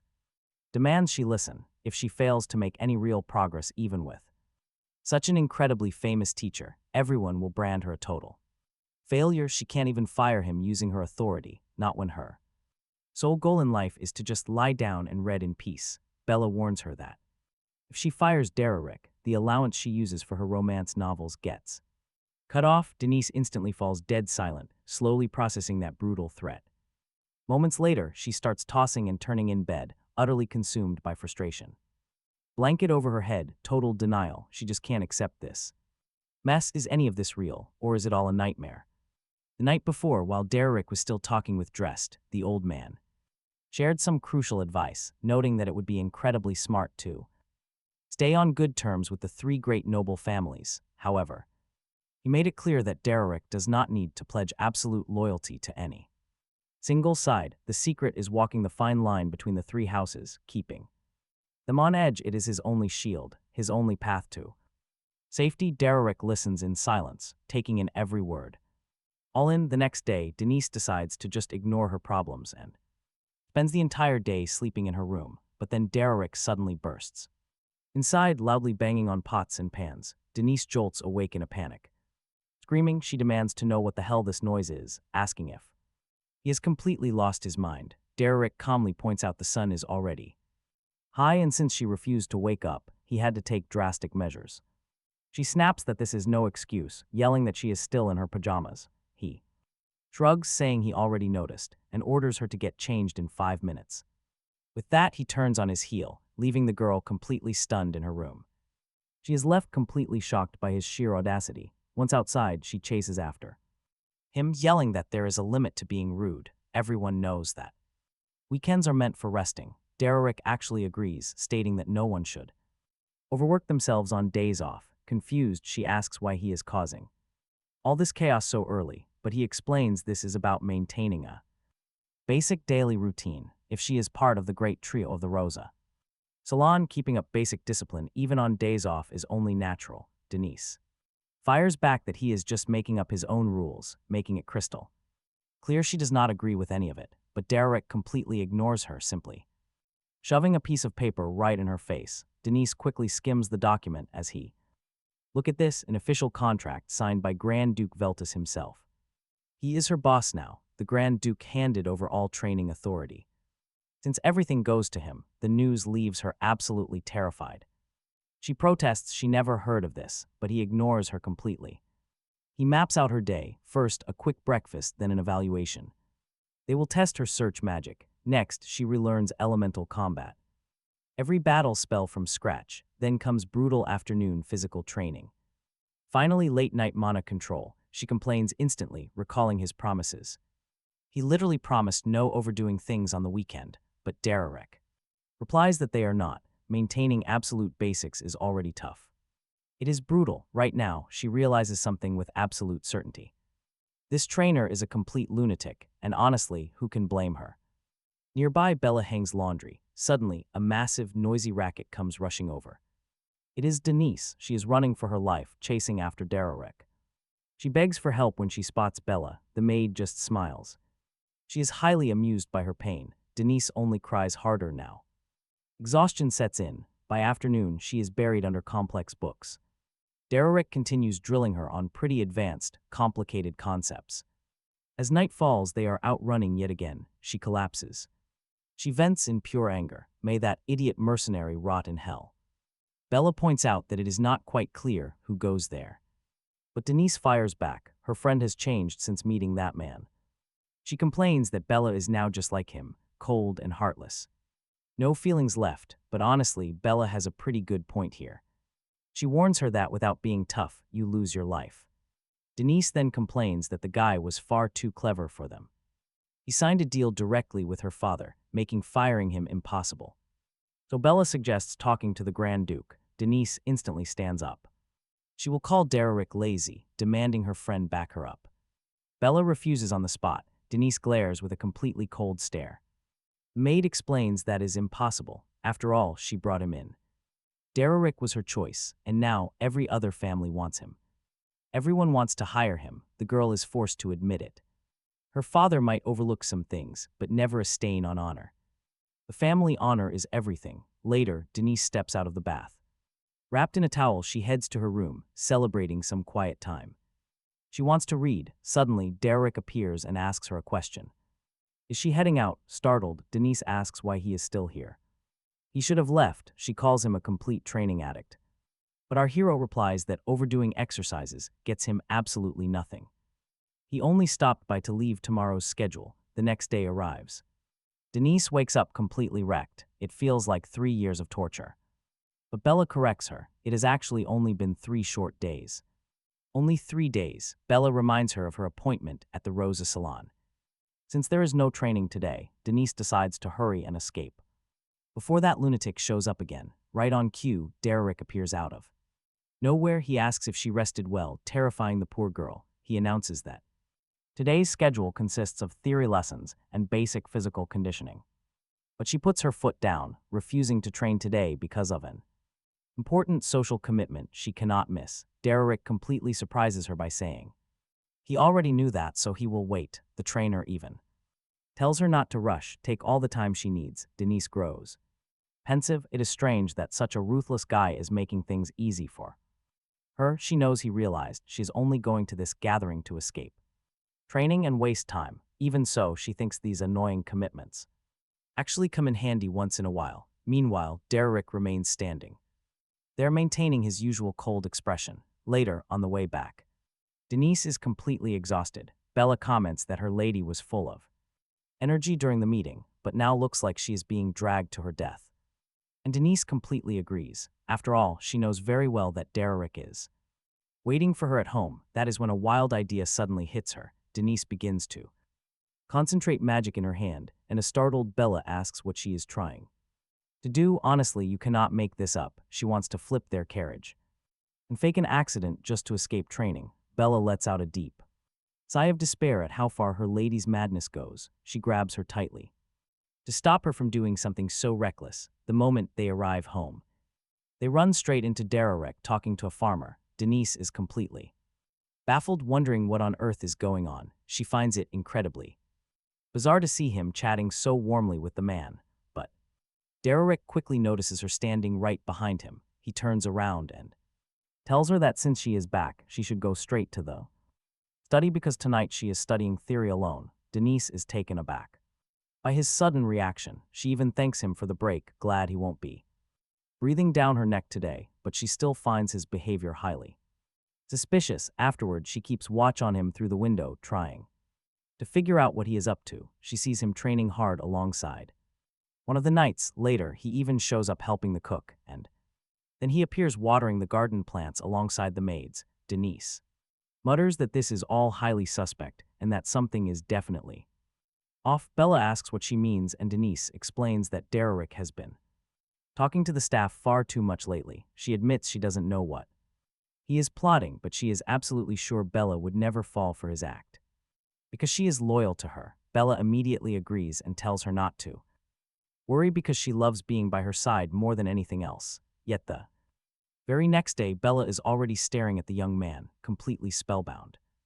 Denise watches the entire scene unfold from the window. She realizes instantly that even Bella has fallen for his charm. Infuriated by the sight, she screams Bella's name at the top of her lungs. Afterward, Denise goes to confront Dererick, demanding to know what he thinks he is doing in her house. She makes it clear that this mansion is hers, and every single person working here belongs to her. Dererick has absolutely no idea why she is stating the obvious. She demands he stop winning over her staff and focus entirely on her magic lessons. He explains that while he is getting closer to her servants, he swears there is no secret motive. Denise snaps back. She demands to know his real goal right now. This whole situation is driving her crazy. Dererick calmly explains he wants to know her better, not the elegant lady from rumors, but the real her. He wants the real Denise. Teaching is not just about dumping knowledge. The more he understands who she is, the better he can help. Curious, she asks what the staff has been saying about her. Did they call her beautiful? Far more beautiful than all the other local nobles. Dererick just smiles. They actually mentioned she finds everything a drag and lacks any motivation. But he quickly adds that she always steps up when things get serious. And despite her cold exterior, she is actually incredibly caring toward her servants. He tells her that Seb considers her his own daughter. The cook even revealed she always buys the most expensive ingredients, even though she constantly complains about the food seasoning.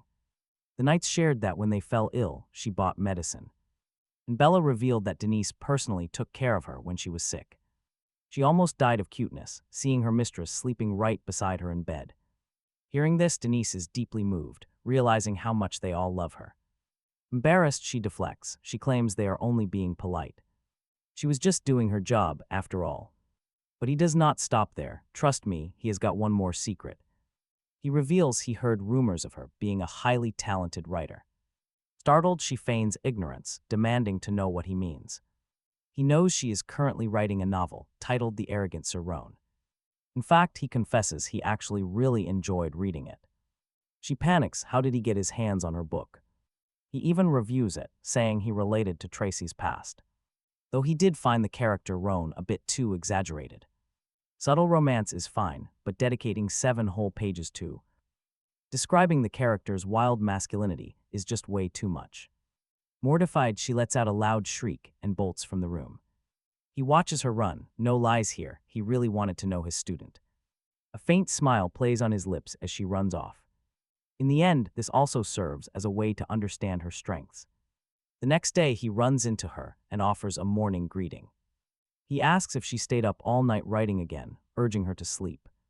This friendly suggestion only provokes a very irritated snap from her.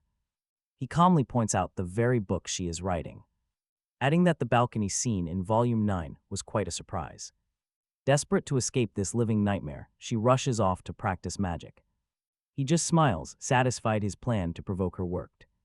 Meanwhile, things are changing over at the Belmere estate.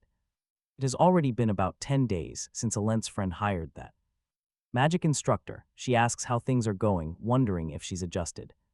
Denise nods but adds that if hell is a real place, her current life is a perfect match. Alent instantly knows, without even looking, that her friend is going through absolute torture, so she quickly changes the topic, asking if she's heard the latest gossip. Intrigued, Denise asks what she means. Alent reveals that Della's debut is just around the corner and she'll be attending the upcoming routine meeting with Aileen. Hearing that name, Denise instantly thinks of Della, knowing how incredibly difficult she is to handle. Over at the Duplain mansion, Della grumbles, questioning why she even has to visit the Rosa salon. Her butler patiently explains she must attend next week's routine meeting and debut preparations. She falls silent for a second, weighing her options before finally agreeing, solely because there's someone at that salon she desperately wants to see.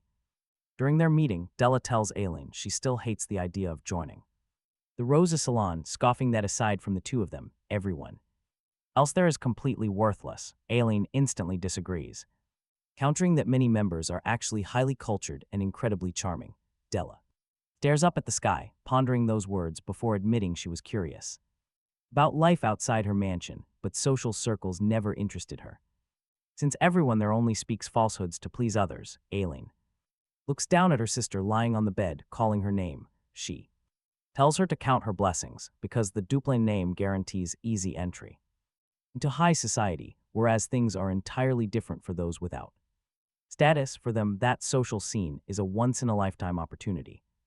That's why they shouldn't look down on a privilege received without effort, but instead accept it with gratitude and work hard. In fact, joining the salon is a great experience to meet all kinds of people. Della listens, saying that if her sister sees it that way, she will think about it, adding she already planned to visit at least once anyway. Aileen hears this, not quite understanding what her sister means, but Della suddenly decides to change the subject, announcing that now her basic education is complete. She's getting her own manor in the Ebelstein region. Taking advantage of this major move, she says she wants to hire that village mercenary to be her private magic tutor. Aileen replies she knew her sister wanted this, but reminds her that Dererick is currently tutoring Denise, and it would be incredibly rude to steal her instructor. Della dismisses the issue, saying she was only thinking about it hypothetically. Even so, Aileen remains slightly uneasy about her sister's reaction. Meanwhile, back home, Denise gasps for breath in a brutal training session. Dererick praises her progress, noting she has improved significantly, explaining that she should now be able to intercept enemies even when they are completely out of her line of sight. Taking a deep breath, the mercenary continues, remarks with a smirk that magic is simply pure fun. Hearing that only terrifies Denise even more, but Della Bella agrees instantly, calling it incredibly fun, while the protagonist explains the true thrill of magic, feeling the mana shift. To him, honing your natural-born power is the true essence of magic. Reaching greater heights defines the essence of spellcasting. Denise just stares at him. He is a total monster. Bella, however, continues to agree, adding that the whole process is a pure, unadulterated thrill. Denise finally snaps. What part of this is thrilling when she is completely exhausted? Bella laughs, watching her suffer is the real fun. This shocking revelation leaves Denise even more traumatized. The protagonist stands up, deeply disappointed she still cannot find any joy. She still hasn't grasped magic's true joy. Denise fires back instantly. How can she feel joy when she's in this pathetic, miserable state? He admits his mistake. Perhaps the training was too intense. A tiny spark of hope ignites. Things are finally getting easier, right? But he cuts her off immediately. No chance of that happening. He'll ramp up the intensity so she can taste the thrill of real achievement. And honestly, you cannot blame her for panicking. She is absolutely terrified. She throws herself to the ground, desperately clinging to his boots. Clinging in pure desperation, she begs him to take it easy. She lies through her teeth, claiming she loves magic more than anything. The protagonist simply shakes her off. No time, none at all. He walks away entirely, completely focused on crafting a much worse training routine. Meanwhile, over in the grand hall, all the noble girls gossip with each other. Della enters the crowded room, scanning the area with cold eyes. She feels a heavy surge of disgust watching these fake nobles. They act so flawless, beautiful, and noble, it is sickening. Della walks through the hall, looking at everyone with pure disdain, until something in the corner of the room catches her eye. She spots Denise sitting there, and her expression shifts instantly. She flips her hair with mock condescension, ready to make a move. Walking over with absolute determination, she slowly approaches Denise's table. In a cynical tone, she addresses Lady Denise of House Veltus. She introduces herself formally as Della of the prestigious House Duplain. Denise is utterly confused, trying to figure out her game. Though highly suspicious, Denise introduces herself to her. Replies that she knows exactly who she is, no more pleasantries. Deeply irritated by her arrogance, Denise tells her to get to the point. To just spit it out, promising to answer with all the patience she can possibly muster. Della gets straight to the point. She knows about the alliance. She knows Denise works with Dererick. Denise finds this inquiry completely ridiculous. Since everyone already knows that, she decides to confirm it anyway. Della hates hearing the confirmation and turns away in anger. Denise gets even more annoyed seeing the girl roll her eyes like that. But Della quickly hides her irritation, remarking that Denise seems to do quite well. Denise fails to see any irony, genuinely wondering if this girl is blind. Or maybe she is completely out of her mind, but suddenly, a realization hits Denise. Making her eyes light up, Della is actually dying of envy because she gets to work. With Dererick, honestly, this annoying brat is not a problem at all. She is a total godsend. Denise stares closely at her, realizing Della wants Dererick entirely for herself. She spots the absolute perfect, golden opportunity to escape her endless training hell, but Della warns her to stay sharp, warning that Dererick is unpredictable and could change his mind. At any second, Denise agrees immediately, no problem. In the end, she adds, only Dererick's own choice actually matters. This leaves Della completely bewildered. She fully expected to get under Denise's skin. But this girl does not seem to care in the slightest, so Della plays her final card, declaring that while Denise might know him, House Duplain can offer him a much better deal. Denise replies that she thinks it is a great idea since the other family can take over Dererick's brutal training instead. Della is left utterly shocked. Realizing Denise did not hesitate for even a second, Denise even offers to set up a direct meeting with Dererick himself, but Della simply turns her back and flat out refuses. On her way out, Della wonders how Denise managed to win Dererick over so completely and show such absolute confidence, but deep down, Denise is actually begging for Della to please just take him away. Can you even blame her for wanting out? Back in her room, Denise sits down on her bed, finally feeling much calmer as she plans her next move. Honestly, all she and her little angel really want is for Dererick to pack up and go to House Duplain. She hopes Della likes the letter she sent, since it is an offer absolutely impossible to refuse. In the letter, she writes with complete honesty that she wants to get rid of Dererick, while the other girl wants him all for herself. That is why she proposes settling this with a magic duel. Denise says she will wager Dererick himself, letting Della bet whatever she wants, since Denise's real plan is to lose on purpose and force her family to let him go. She signs the letter very sincerely on behalf of Denise of House. Veltus, meanwhile, over at the Duke's grand mansion, he asks how things went in the entire White Zone. Valerian explains that a complete sweep will take some time, but they did not return empty-handed. Raymond comments that such a feat is quite impressive and wants to know immediately what they found there. Reg answers that while they were busy clearing one of the labyrinths in the White Zone, they discovered a magic weapon, but Valerian cuts in, stating that the real problem lies elsewhere. The object was a massive staff that appears to be an ancient tool used for necromancy. The Duke takes off his glasses, visibly shocked, and immediately demands far more details on this weapon.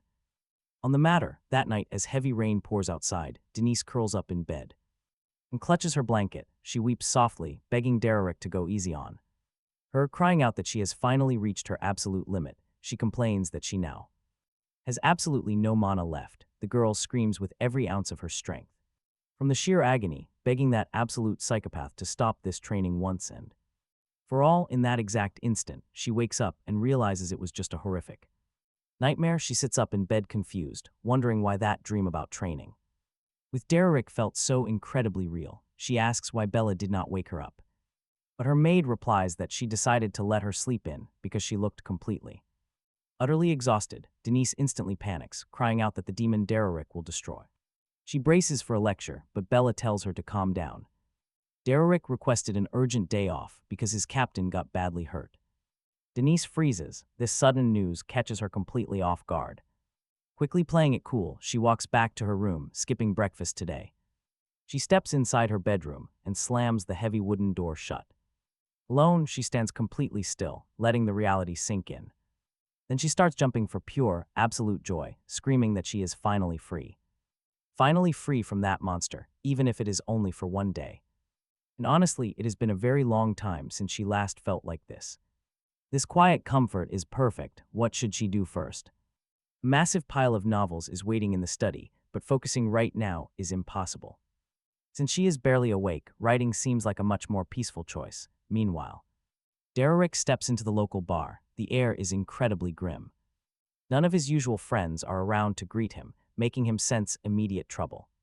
Sensing immediate danger, Dererick heads straight to Jadden's private back room. He finds the poor owner battered and bloodied, with Pelling desperately tending to his wounds. Dererick is immediately consumed by heavy guilt for arriving far too late to help. He jokes that he never took such a beating, even during the war. But Dererick argues even the dangerous White Zone should not break Jadden. A legendary warrior like him should never fall so easily. The owner explains he ran into a sandworm inside the labyrinth. He has faced dangerous beasts before, but this monster lunged out of nowhere, totally unexpected. It caught him off guard. Still, Jadden refuses to show weakness. Despite losing his arm, he killed the monster and came out ahead. He warns that the powerful Duplain family has been frequenting the lawless White Zone. Other nobles are bound to show up soon. They are searching. They are searching for something incredibly important. Jadden issues a warning. Unless Dererick is leading an entire army of strong soldiers, he must stay away. Jadden cannot bear to see his friend die in that wasteland. Back inside her quiet bedroom, Denise is surrounded by books. Yet she simply cannot focus on any of those stories right now. No matter how desperately she tries to just relax and read. Staring down at her hands, she suddenly realizes something crucial. Lately, training and controlling her inner mana is her absolute reality. It is her only escape.